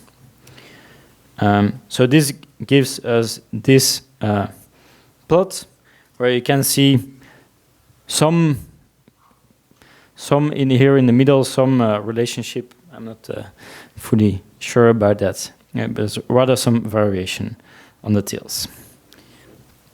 Voilà. So here we did a group by again a series, so something we calculated on the fly. The next exercise is very similar to the one above, but just instead of calculating the number of characters in the review, the number of words. Since it's a bit a tricky one, I will just show this. So instead of here we had before, in this part we had the length. Now we have a count. What does it do? This syntax, this will count the number of times we have this pattern. I'm also not fully familiar. Does this mean a word or is that white space? A word. So it's a pattern for a word, I suppose, surrounded by white space or new lines. So this will count the number of words. But yeah, that's something you need to know. There is a link here to the documentation about regular expressions. And for the rest, this is completely the same. Apparently, it takes a bit more time for this to calculate, but we get a very similar plot. Maybe something, I think we didn't explain that yet, using the brackets around it. So what I did above here, I put this all on a single line. You can see it, I will put it here. I put this all on a single line, but certainly if you have even more things you want to calculate on that result, and if you like this method chaining, instead of each time defining an intermediate variable and then going further with that one, if you want to do this method chaining, but you get a bit too long, and typically, for example, in style guides for Python, we want to limit the line length, for example, to 80 characters. So the above, the below here, the way here is one way to wrap such a single method chain over multiple lines. So for example, I can do this. We can just put each call on the next one like this. The only thing is that you need to tell to Python that it needs to go look further on the next line instead of already executing this statement and seeing that as a single line. And putting then brackets around it is one way to say to Python, this is a single statement, this is a single expression that you need to calculate in one go. The last exercise for groupby. So here the question was, find the relationship between the number of reviews for a beer and the average review overall. So in general for a beer, so I will group by the beer name. Beer name it was. I want to calculate something for the review overall. And one of the things I want to calculate is the average, so the mean. But there are actually not a single thing that I want to calculate for each beer. I also want to know the number of reviews there are. So that means the size or the size of each group. Now we mentioned a little bit before that we can use, if we use the aggregate syntax, so this is equivalent to the one that we just saw before. In this case, I can give multiple things to calculate at once. And in this case, that's something you need to remember. You can use count to indicate that apart from taking an average of the group, you also want to count the number of values in that group. So now I have a mean and a count for each beer.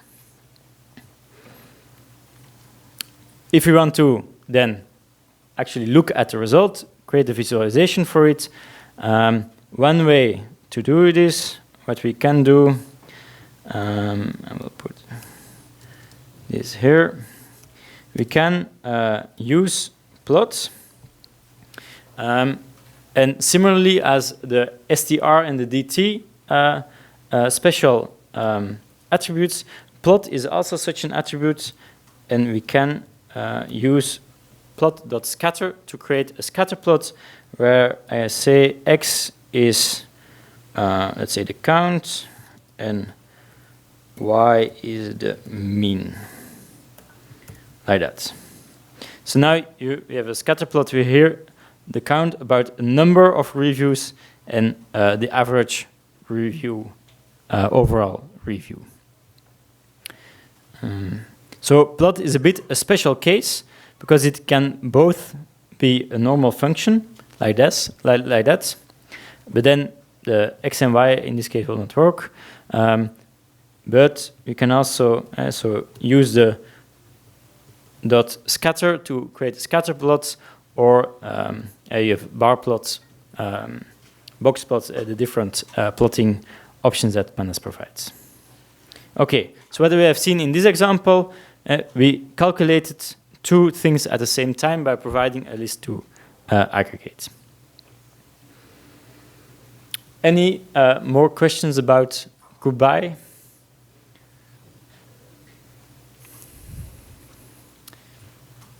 Then, so the rest of the notebook, there is still some material on transforming using groupby, where you only want to transform your data and not aggregate. So transforming could be, I want for each group, normalize it by a group. So, for example, subtract the mean of that group, but keep the original shape of my data frame. That's the transform operation.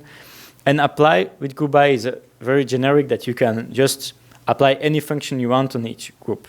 But so if you want to, you can always look at that part, and there are some exercises, solutions are provided. But time-wise, we will now go to the next notebook, and that is one on tidy data. You probably want to switch. I think. Do I? Yeah, I think. Is there something wrong with your laptop? Yeah, it's A30, yeah.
All right, so we have at least two more topics that we want to fit into sort of the next hour here.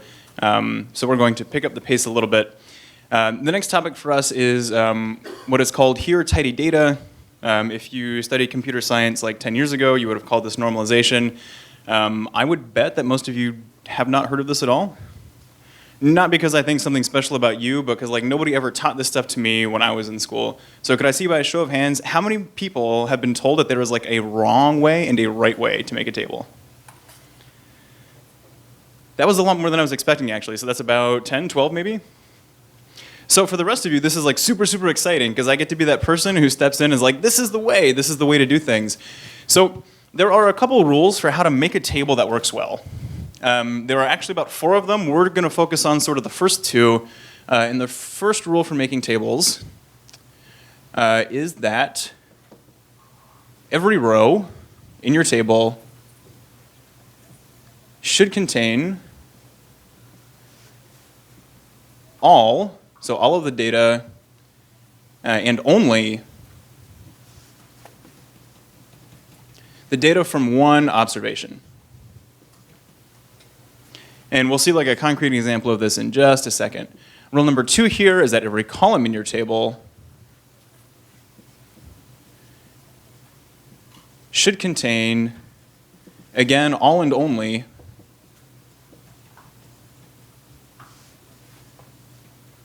one source of information.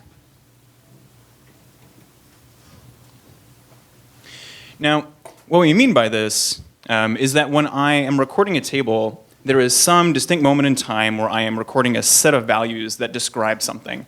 So maybe what I'm recording is some particular contest, and in that contest I have this many participants that occurred in this location. These are all different sources of information. So everything about that contest goes into one row, and each one of those columns contains each one of those different kinds of things. How many people were there? Where did it occur? And I think sort of the easiest way for people to see what this looks like is if we see a table that is not following these rules, and then we can see in Python, in Pandas, how we can transform it into one that's a lot easier to work with. So let's imagine that we have a table that is showing the relationship between your tutorial presenters and the number of pies they can eat in like a hypothetical pie eating contest. So here we have Dylan, we have Tom, and we have Joris. And let's say we have contest number 1, and I ate like 10 pies, and Tom ate 5, Joris ate 3. This didn't actually happen, in case that's clear. We are making up numbers, and in contest number 2, I got really sick because I ate 10 pies and I didn't show up, so this one is missing. Tom had another strong showing this time with 6 pies. Joris, though, skipped ahead to the lead in contest number 2 with 9, so congrats to Joris on winning the second one.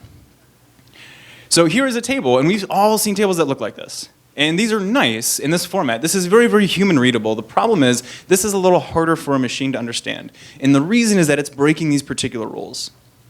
So if we want to subset this, like if I want to subset this as a Pandas data frame, and I want to find all the participants who have eaten more than, let's say, 5 pies in any contest, like that's at least 3 steps in Pandas with this table as it's formatted now.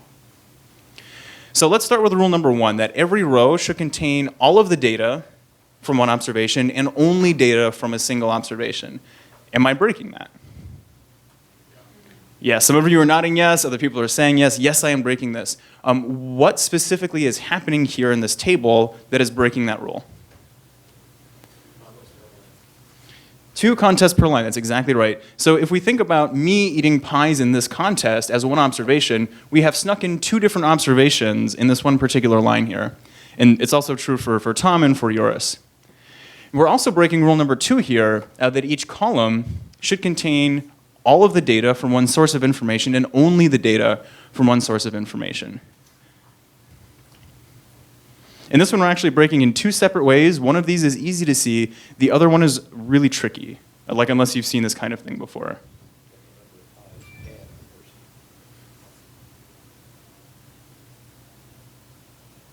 So that seems okay to me. So like this column right here, this is only people. This column here is only pies. This column here is only pies.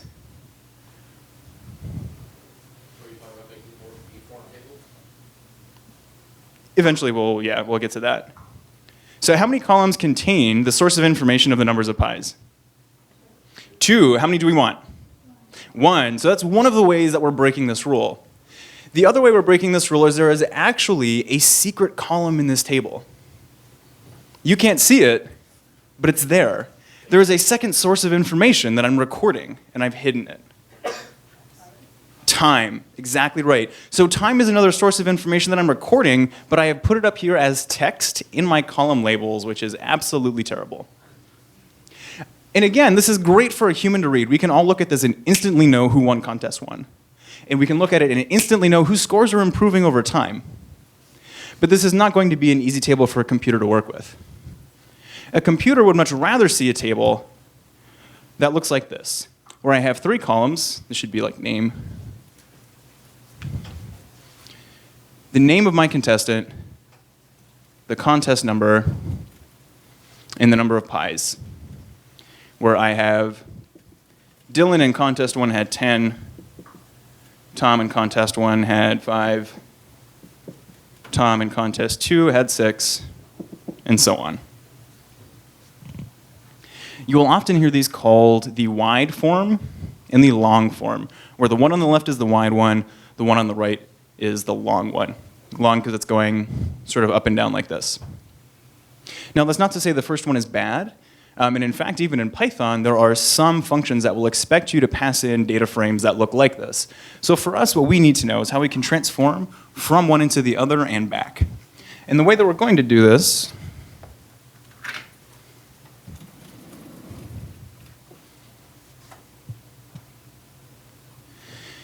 is using one of 2 strategies.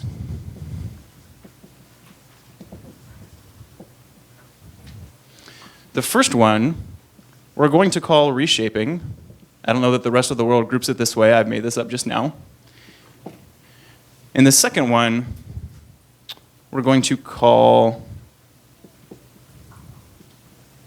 transposing. So in this first strategy, and this is the first function we'll look at, I'm going to do one of 2 things to my data frame. I'm going to melt it, and that's going to make it long. Or if I have a long one and I want a wide one, I'm going to pivot it, and that's going to make it wide. So let's look at a concrete example. And actually, let's put in code in Python the same thing we've just written on the screen up here. So I'm going to put some empty cells here at the top of this notebook. And together, we're going to make a data frame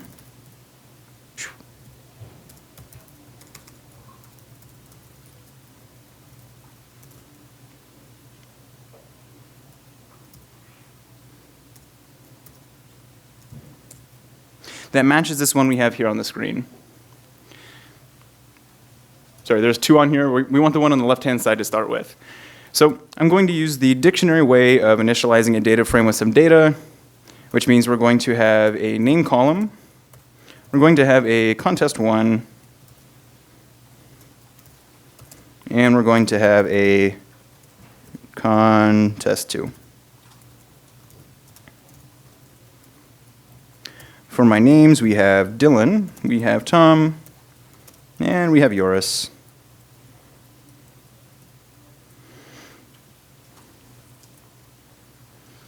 In contest 1, I had 10 pies, Tom ate 5, and Joris ate 3. In contest 2, I didn't eat any.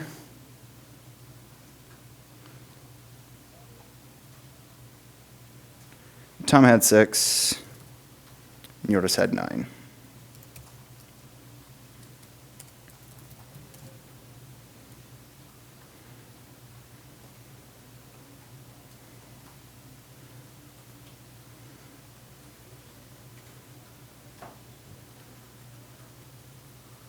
So here on the screen here, we have this data frame that looks just like the one we wrote up on the whiteboard.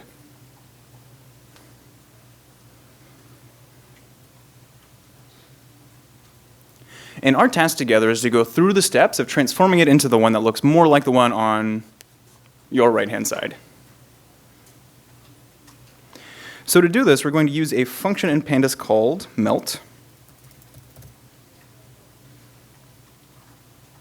So melt is a function that lives in the main pandas namespace, so it's pd.melt. And in this melt function, the first thing we have to pass in is that data frame we've just created, the pies data frame.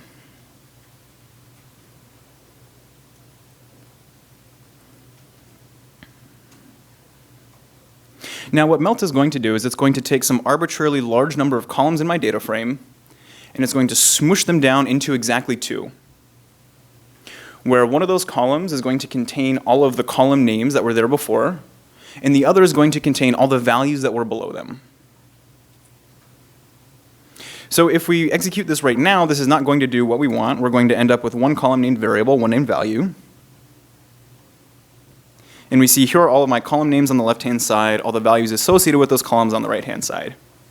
We don't need to change, we don't need to sort of smush this whole table. The names are fine the way that they are. So the next piece of information that we're going to pass into this melt call is which variables I'm considering as ID. This ID vars means don't mess with these ones. Now I can put in a list of as many of these as I want. Right now we've only got one column that we have to keep the way that it is, and that's the name column.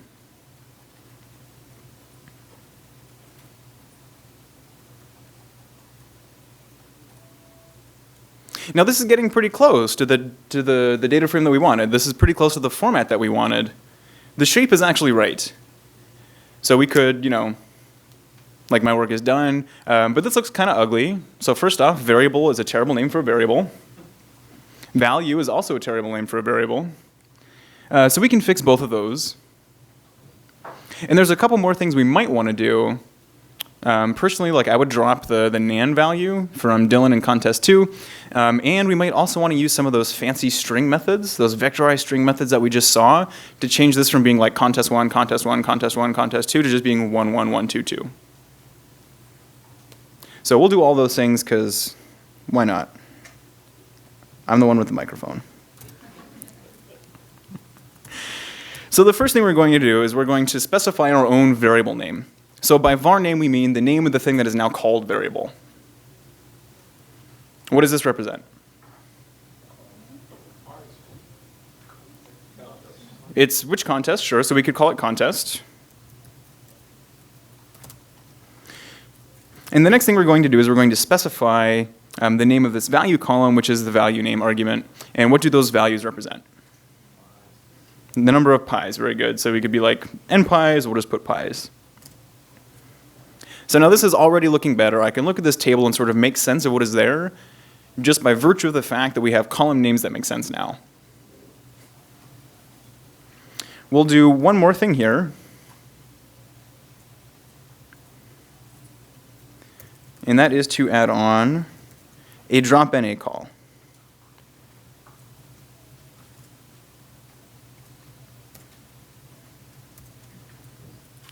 And since I'm running out of width here, I will use that super fancy put everything inside parens trick we just learned from Joris. So here I'm melting this down into a new data frame. We're dropping the value from me in contest 2 because I wasn't even there. And this looks pretty decent. Now we want to give this a name so we can do some work with it.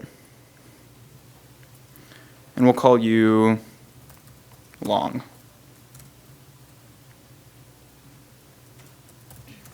So now here is my long data frame.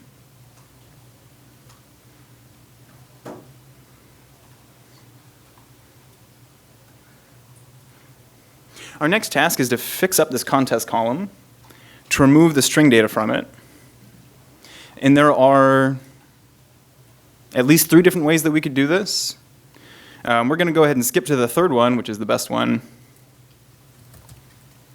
And that's to grab this contest variable and look at the vectorized string methods on it.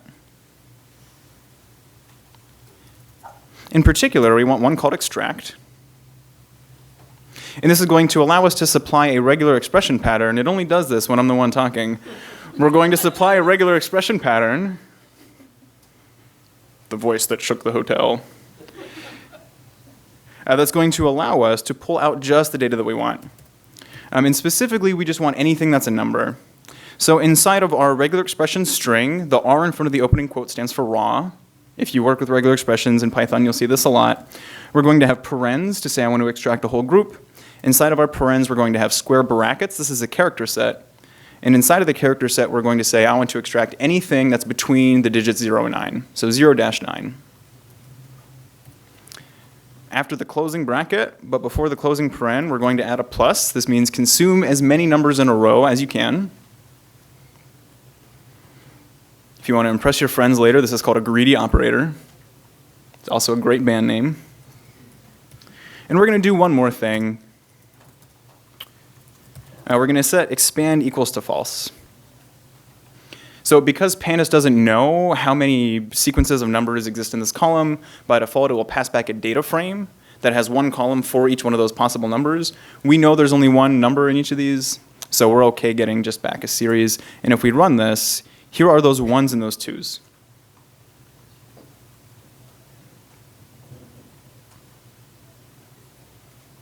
Now, I haven't done anything with this series. It's sort of dumped out to the screen here, and because I haven't given it a name, it's sort of disappearing into the heat noise of my computer.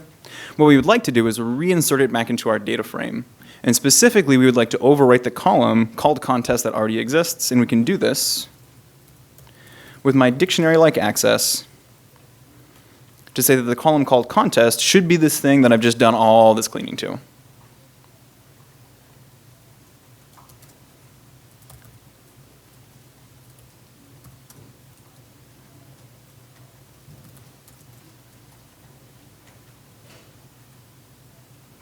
And when I look at my data frame now, this is just what I wanted.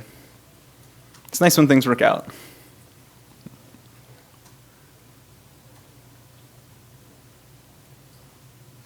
So now that we've done this, now that we've gone this way, we'll want to know, well, how can I go and get back the old table that I used to have?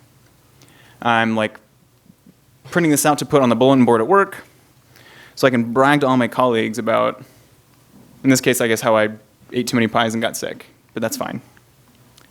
So the way that we're going to do this is by a method defined on data frames in Pandas called pivot. Now, when I type pivot and hit tab, you'll notice there are two options that show up, one called pivot and one called pivot table. There is a slight difference between these two. We're okay using pivot if you have data that you're flattening out into a table where you might need to aggregate your data using something like, I want the mean of all these values, you would use pivot table for that. But for us, we can use the regular pivot, and what we're going to supply is the index of the new data frame, what the index should be, and what the columns of my new data frame should be. And it's going to fill in all the values there for me. So in this case, our index column before, it wasn't actually the index, it was just like a regular column, but it was serving the same purpose. This was the names of my contestants.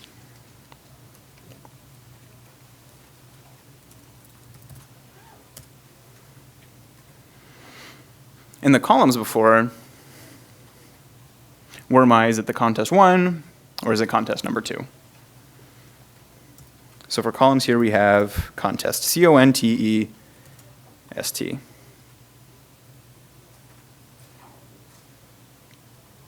And when we execute this, here is something that is not quite exactly, but almost the same as the table that we were looking at before.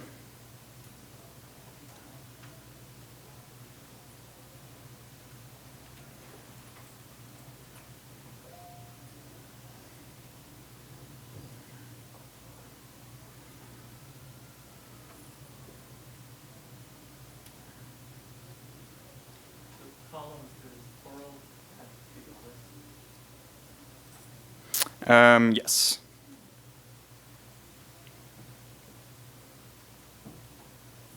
So if you pass in a list, what you'll get is a multi-level index.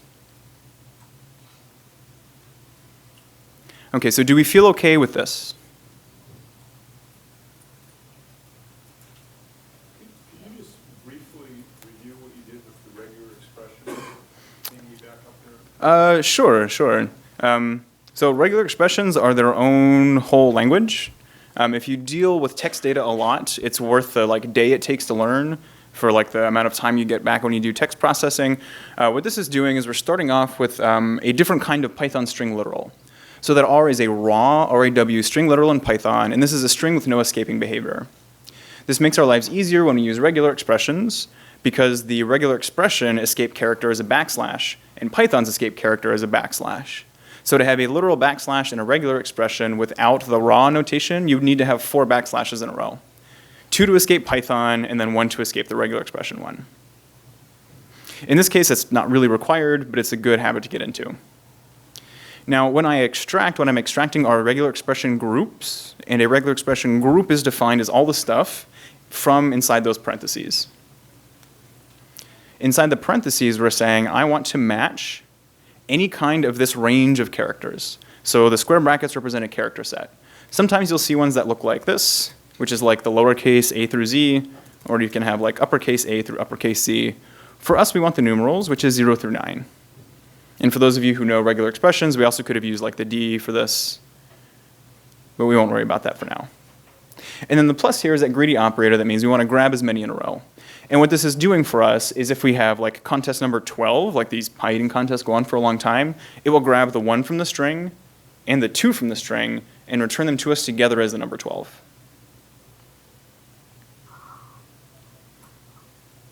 And I think there was one more hand. Yes? So when I do when I do .info and it's 2 columns, but it has highest comma 1. Is that That's a great question. So the question was, when I do the info lookup on this table, I see that there are actually 2 column indices, and that's correct. So the one that we care about is the innermost column index, which is the contest number 1 and contest number 2. At the upper level here, the outermost index is just that these are all data about pies. So in a what's the word I'm looking for? In a less well thought out library, this pies information would just sort of disappear into the ether, and I wouldn't know what these numbers are anymore, which would make it easier for me to make the case that the long data format is better. Pandas here is letting us know that, oh, like I remembered what these numbers actually represent, and it's storing that for us in that multi-level index. So how would, if you wanted to pull out a specific row or a specific item in this, what would this index be to pull out? Like if I wanted to pull out pies 1 for Yoris, what would the get item notation be to pull out pies 1 for Yoris? Yeah, so unfortunately, we're not going to have time to get into like the multi-level indexes so much. There is a method for cross-slicing that will let you extract just from inner labels instead of outer labels. We could also just drop that outermost index. And we can point you to places to read up on it in the documentation. All right, so this was one strategy that we had for making long tables that are down this way and wide tables that are across this way. There's another one, though, that depends on manipulating those index objects themselves. And these are 2 methods. One of these is called stack, and the other one is called unstack.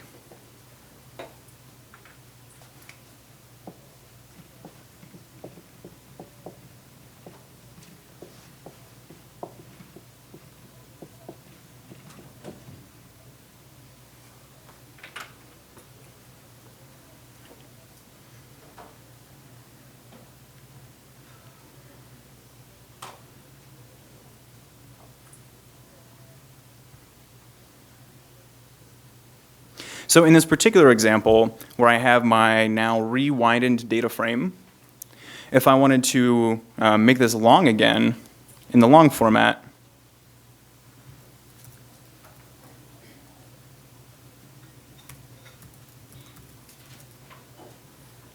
we could add on a call to stack. Now, I wouldn't leave the data frame like this. I would probably do some index resetting here.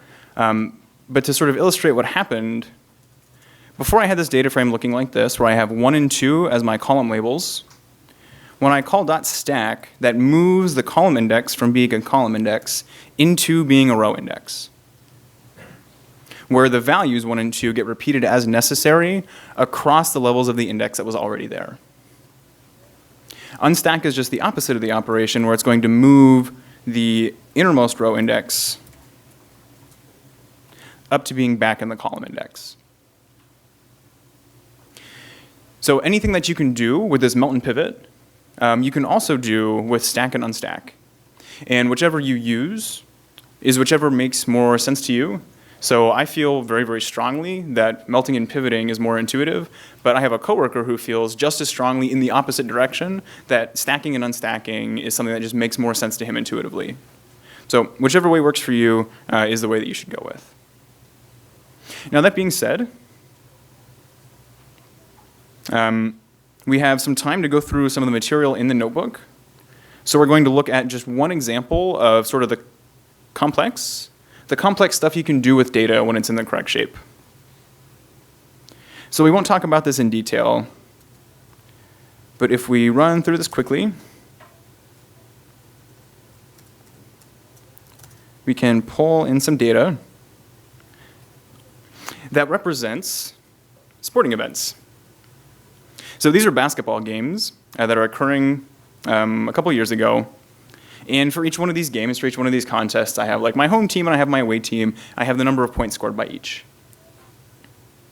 Now, this is the data, it's already in the right format that I want to work with if the relationship that I'm interested in is the contest, if that's my level of observation. If I want to know like how many people were at that particular basketball game, this is perfect.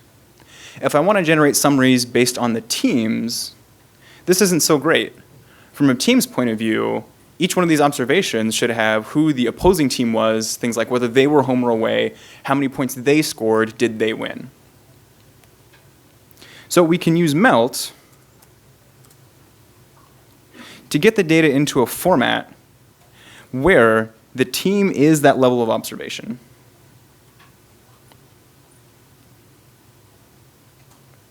And now that we've done this, we can do things like calculate how many days are these teams spending on the road in between games.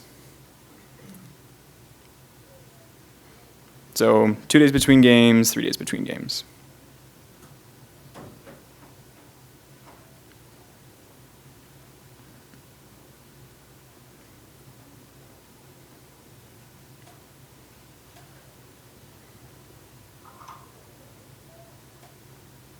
So we have some really cool stuff coming up and how you can use a library called Dask to do some crazy cool, super fast out-of-core computations on data frames.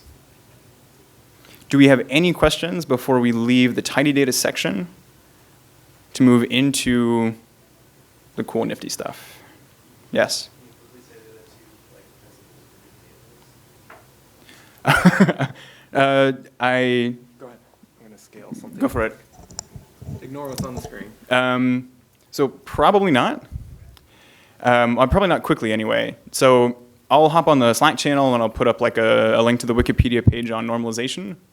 But there's about 50 years of research into like how you make good tables. And principally what they're concerned about is not necessarily the ease of subsetting like we are here, but they're more strongly concerned with things like update anomalies. So if I update data once, it should update everywhere.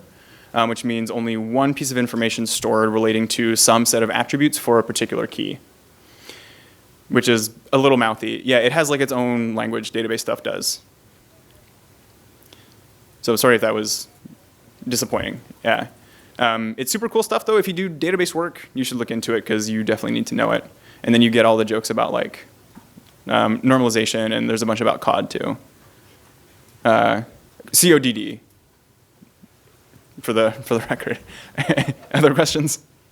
One quick question. Yes. When you did your pivot table, Mm-hmm. and on the left column, Mm-hmm. there were multiple entries for each individual participant, like Commodores, et cetera. Mm-hmm.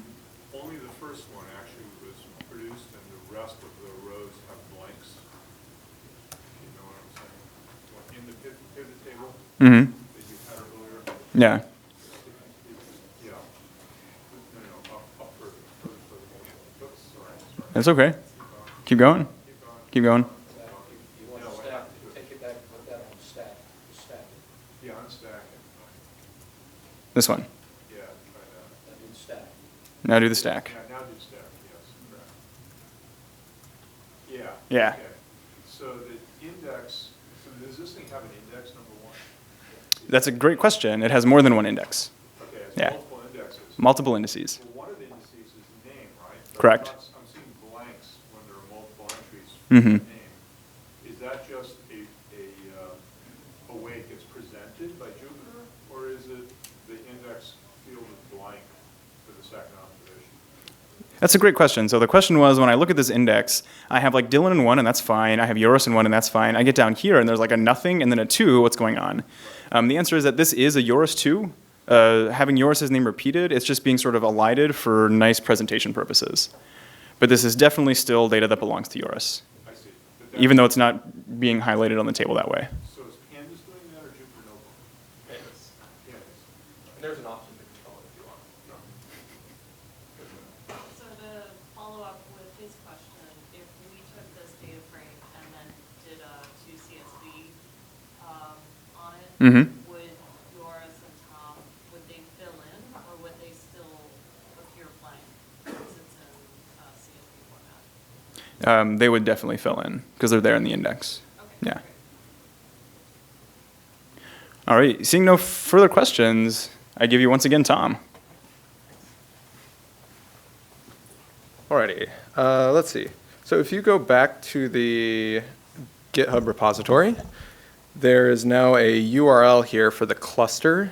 If you want to go ahead and click on that link, that'll drop you into a somewhere.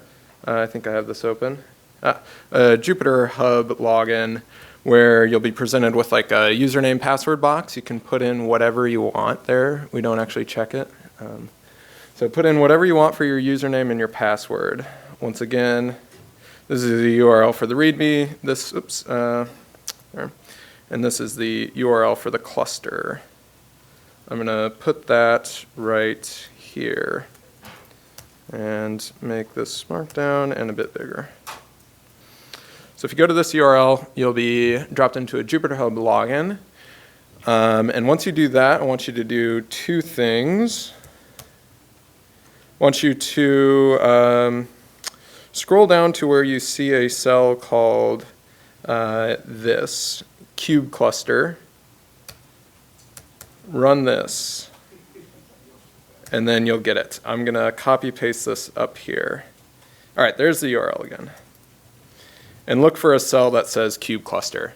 We gotta get some resources allocated for you, so I'll step back for a second and explain what's going on, but go ahead and go to this URL, log in with whatever credentials, and then put in a search for this cube cluster and execute those cells. And that'll get you some workers spinning up in the background. So this is a stupid question. How do you get back to the GitHub page? You can just put in this URL maybe. Can you read it? Is that big enough? Oh, there you go. Yeah. And you click the start. Right, sorry. There will be a green button that says Start My Server. If you go ahead and click that after you log in. Say again? Yes. So I'll talk about what's going on here in the background. I forgot to hit yes here. Sorry. So that's why it's taking so long. So what's going on in the background? A whole bunch of pods are spinning up on this Kubernetes cluster. It should come up here in a second, maybe. The cluster is also being resized right now as we all log in. So I'll talk a bit in general about Dask as you are logging in. There should be pods coming up in the background. So if it's spinning, don't worry, it'll come up eventually, in theory. Okay, so Dask. Dask is a library for parallel and distributed computing. So everything we've seen so far with Pandas has been working with relatively small data sets. The beer reviews data set had a decent number of observations, but Pandas is fundamentally an in-memory library. So you can't have a data frame that's larger than your machine's RAM. And so one of the questions we get as Pandas developers is how do you scale Pandas to large data sets? One option is to use Dask. So Dask is not just about Pandas, it's about scaling Python in general. But Pandas is one of the libraries that Dask scales. Pandas is one of the libraries that Dask scales. Okay. So I'm going to start working through this notebook, and then when your pods come online, which we've got some people. Yep. So I'll talk a bit more about what's going on here, but after we talk about Dask a bit. So if your pod's still coming up, it should show up eventually. When it does, search for this cube cluster and run these two cells to get some work. Oh, I should do that so I get workers before you all take them. Alrighty. So run those 2 cells. Look for cube cluster. Okay. So in this case, Dask has several components to it. At its heart, it's all about taking big problems and breaking them into smaller problems, and then running those small problems in parallel. Okay, so that's the key idea at the heart of Dask, is to take big problems, break them into small problems, run those in parallel. So in this case, we're going to use Dask data frame. We're going to use this from Pandas. Usually you won't be using this because if you think about it, Dask is about scaling out to large data sets. Pandas is about small, in-memory data sets. So usually you're not making it from Pandas, but just want to see the API that it provides, and then later on we'll see how to read in from like a cloud file system. Okay, so we have this DF. It's a Dask data frame. And it kind of looks like Pandas. It's a little different, but same ideas. We have columns, we have an index, we have some values that aren't present right now, and we'll talk about why in a second. But first of all, let's see some operations. So we just have some random data here. We have some strings, some floating point numbers, again, some floating point numbers for B and C. We do an operation with Dask data frame, select a column B, add it to another column C. With Pandas, what would this be? Adding 2 series, you get back a series, right? Same sort of thing with Dask, only instead of a Panda series, it's a Dask series. And again, we still don't have any values here, right? So something a little weird going on there. But let's keep going for a bit. So we'll select B and C, we'll take a sum. Again, if you have a Pandas data frame and take a sum, what do you get back? We've collapsed the rows, we get back a series, where the index is the original columns. So same sort of thing. Again, we don't have a value here, which is getting even more strange, but let's keep going on. What's going on here? So we're selecting these 2 columns. We call sum. Dask hasn't computed anything yet. It's kind of building up this chain of operations. And we can look at that chain of operations. I'm going to make this a bit smaller. So you can kind of see what's going on here. In this case, this is not right. Oh, sorry. Here, I'll just do it. Visualize. Yeah. Sorry, I think I overwrote my graph. Okay. So you can see there's this get item call. Remember get items for the square bracket stuff? So we're selecting some columns, then we're doing a reduction, and then we're doing this other reduction aggregate. So by writing this sum, we've kind of built up this series of steps to compute this actual value, which will be a series in parallel. And we can go ahead and compute that with by using the compute method. So .sum, remember this is a Dask series, and we can actually compute those things in parallel and get the concrete results. So that's the kind of idea behind Dask data frame. There's a similar sort of thing for Dask array where you write NumPy-like code. It's going to build up this task graph of things to do in parallel and then run it in parallel. Okay. Any questions on that? It's kind of weird right now, but we'll see an example of actually using it on some real data, which might help out. How are people doing on pods? A lot of running.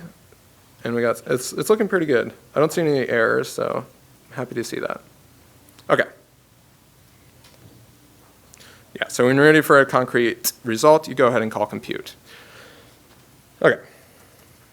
So we've run this. We've asked for a cluster. Dask is nice. You can use it on a single machine. If you want to analyze a data set that's like on your disk, on your hard drive, but larger than memory, Dask can take care of doing these kinds of computations in like out of core.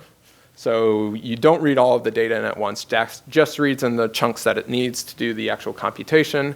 So you can analyze a larger, 10s, 20s, up into hundreds of gigabytes of data on your laptop in parallel, just out of core. So Dask is able to do that. It's also able to do those computations. So like all of this kind of task building stuff, it works well for out of core, and it also works well for distributed computing. So when you run this command, let me make this bigger again, sorry about that. Asking for a cluster, this is going to set up a Dask cluster for you, and you'll have 8 machines ready to do your work. Okay, so they're kind of small machines, but each machine has 2 cores each and 4 some number of gigs of memory each. Okay, so in total, our Dask cluster has, in this case, 16 cores, 48 gigs of memory, so not huge, but this you can have bigger machines, you can have many, many more workers to do your work. And then we'll go ahead and connect our client. So this came from Dask as well. Not going to talk about it too much, just so we can get back to pandas-like stuff. But yeah, that's there. I'm also going to skip over this. This is just some text about things that are different when you are doing stuff in distributed. But this is a pandas course, so let's get back to pandas stuff. So pandas how to read CSV. Dask data frame has something similar, a dd.read CSV. In this case, we're going to be reading stuff from Google Cloud Storage. It's like S3. And it kind of has some public data that you can download. And the main thing that's different here is we're going to pass in this glob string. So with pandas read CSV, you pass in a single file. Dask is all about doing stuff on large data sets, so you pass in a glob of files. And we can go ahead and look at that. One thing I would recommend is opening up the dashboard. So below your cluster, there's a link to a dashboard that you'll want to have open. And hopefully mine comes up here. Okay, so we've done this dd.read CSV. If you do this, you'll notice it finishes pretty quickly, basically instantly. We have not read in all the data. Remember, Dask is about lazily building up these trees of stuff to do in parallel. We can take a look at the first few rows with head, and you'll see some stuff happen over here. I'll talk about what's going on in a second, but we've read in the first 5 rows of data. And this is the same, this is the, similar data set. It's got a few more columns, so a bit larger data set, and it spans a longer time period. We saw just 2015, or 2014. Okay, so the first thing we'll do is persist our data in distributed memory. So again, this is kind of like with pandas, you read stuff into memory. In this case, we have a cluster worth of memory where we can have our data. So I'm going to call this df equal df.persist. And what that's going to do is it's going to kick off a computation where in the background, all of our workers, our 8 workers in this case, will start doing stuff. So this isn't something that's available in pandas because it doesn't make sense. Pandas stuff is already in memory. All right, so what's going on the side here? Vertically, so on this main task stream plot here, we have each of the cores of our workers. So we'll have 16 vertical bars here. And each of these colored blocks here is an individual task. So think about like a function. And if you think about reading a CSV from some network file system, from some cloud file system, you're going to be reading bytes off of the network. You're going to be parsing those bytes into some actual thing. In this case, Pandas is doing the actual parsing for Dask, and then constructing a data frame. So that's basically what we're doing. So we've just read this 12 or so gigs worth of data into distributed memory. And one thing to point out is each of our workers has like 4 or 8 gigs of RAM. I can't remember which. So this data set is larger than any of our individual workers' RAM. It's sitting in our combined distributed memory. Once you've done that, things will feel a lot like pandas. And so that's what we want to do for the rest of this notebook is just play around with pandas-like stuff on these large data sets. So as an example, we can do something like give me the number of non-canceled flights.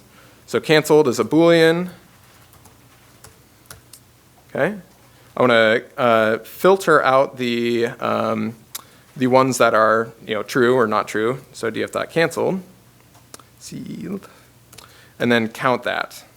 So you could count it, you could sum, do whatever. Again, we're building up this lazy evaluation. We could try and visualize that. It might be a bit big, but then you compute it. On the right, if you think about something, what is Pandas doing here? What is Dask doing? It's doing a whole bunch of indexing, a whole bunch of Boolean filtering, and then it's doing some counting. In red here, we have communication between workers. So we do these small counts on each of our workers, and then those communicate those to a single machine, which kind of sums those intermediate counts. So if you think about how do you do a count on many machines, that's how you would do it. Alrighty, so we've got about 10 minutes or so. I would say give, I forgot to comment out this exercise. Ignore this. Try and get the average departure delay for each airport. Okay, so when you see this, for each, what do you immediately turn to if you're doing this with Pandas? Groupby, right. So give that a shot, and then we'll check in about 5 minutes here, and we'll take a look at a bit of time series stuff. If you have trouble making a cluster, you might have it could be if you have a space in your name, I'm not sure. Someone else had issue with that. So if you do have that, you can go to just the IP URL /hub/home, and then that'll let you log out, and then you can log back in with a different username without a space. Okay. So if we were doing this with Pandas, and we want the average departure delay per airport, we'll say df.groupby, that's just origin. And then it's going to be dep delay. Okay, so again, this is just like Pandas. We'll take the average with mean, again, just like Pandas, only we haven't computed anything yet. Now that we're ready for the result, we can go ahead and say .compute. That kicks off the computation. I mean, it's pretty to look at. Some notable things is that there's some communication here. So getting that, that result, we have to communicate, we have to move data between workers, which is kind of expensive on a distributed machine. So it's worth highlighting here. But that's our result. So it's doing a computation on a larger than memory data set with Pandas-like syntax, and pretty quickly. I think that's pretty cool. I don't know. Okay. So we don't really have time to go into details, but if you're interested, you can go to das.py.org. This has links to various notebooks, so you can try out Pandas on your own little cluster. There's some details with working in a distributed environment that are interesting. Things like looking up a key can be very expensive if depending on how your data is laid out. That's what this is going into. We're not really going to go into it, but I'm going to run this cell here. Call out set index. So I don't think we saw that in the tutorial, but set index moves a column into the index. Okay, and that's all it does in Pandas. With Dask, it kicks off a bunch more computation. I think my cluster is too small. I should have asked for more workers. We're seeing we're getting a bit close to the memory here. That's okay though. With Dask, it does more. It actually does triggers a sort, partial sort anyway. And now Dask is able to know a bit about the divisions. So we kind of skipped over the Dask data frame, data model, that's hard to say. But basically, Dask knows the start and end points of all these partitions. So Dask is about breaking large problems into small ones. So in this case, has a Dask data frame is made up of a bunch of Pandas data frames. And after we've done the set index, Dask knows where each, basically the start and end point of each of these partitions. So for all of our Pandas data frames that make up this Dask data frame, we know the start and the end. And now we can do things like give me all of the flights for 1990-02-10, or let's say 15, all the flights on February 15th in 1990. And now this operation will be quite quick to compute because Dask knows exactly where this data is, thanks to that set index. If we hadn't done that, we would have to do something like df of df.date equal to 1990 90-02-15. And if you think about this, if this is just a regular column in our data frame, to do this computation, we have to look through the entire data set, which takes a while when it's distributed. Okay, and just for fun, we can take a look at quick, Dask supports a lot of the Pandas API. We didn't get to resample, but there's a notebook on time series, which I would highly encourage you to check out. But Dask data frame does some of that as well. So resamples like a group by, but for time series data. So group this into months, take the average, fill forward, compute that, and plot that. So this would be like the monthly average departure delay. So you can see there's like some maybe monthly stuff going on, but also a maybe longer time series trend towards more delays, perhaps. Okay, I think with that, you're of course welcome to keep playing around on the cluster. But otherwise, I think we're all out of time. So thank you very much. Yeah. Question or? Yeah, are we connected to an actual computers that when we're logging into the server? Is this are these actual computers that were like a server that we're logging into? Yeah. So just a brief bit of background if you care. Dask works with a bunch of different resource managers. This one's working with Google Cloud Platform's Kubernetes engine. So we have a Kubernetes cluster set up. It has a whole bunch of machines. I'm not sure how many right now. But that's basically what's going on. Is there's a bunch of virtual machines and then a Kubernetes application. If you're interested, you can go to pangeo.pydata.org. This is a group that kind of developed this whole workflow for working with large data sets on the cloud. And that's what we're using here for the Jupyter Hub and then some of the stuff that we've built out there. Yeah. This is primarily about increasing your memory space, not about more processors. So it's both, yeah. So in this case, all of this computation is happening in parallel on all of these processors. But Intel has a version of Python you can download which sort of does sort of automatic parallelization, doesn't it? Oh, okay, I'm not sure. This is all, it's all explicit. It's nothing happening at the processor level. Vector operations supporting. Okay, yeah. That's So, MKLs and gotcha, yeah. So he's saying it's vectorized operations that Intel might be parallelizing. Same thing with Dask. If Pandas runs faster because of something Intel is doing, then Dask will as well. Yeah. All right. Any other questions? Or all good? All right. Yeah. most types of cluster architectures that work with. Yeah, so Dask works with Kubernetes, Yarn, all of the HPC systems like Slurm, SG, a whole bunch of them. Yeah. Alrighty. Well, thanks to Dylan and Joris. And thanks to you all.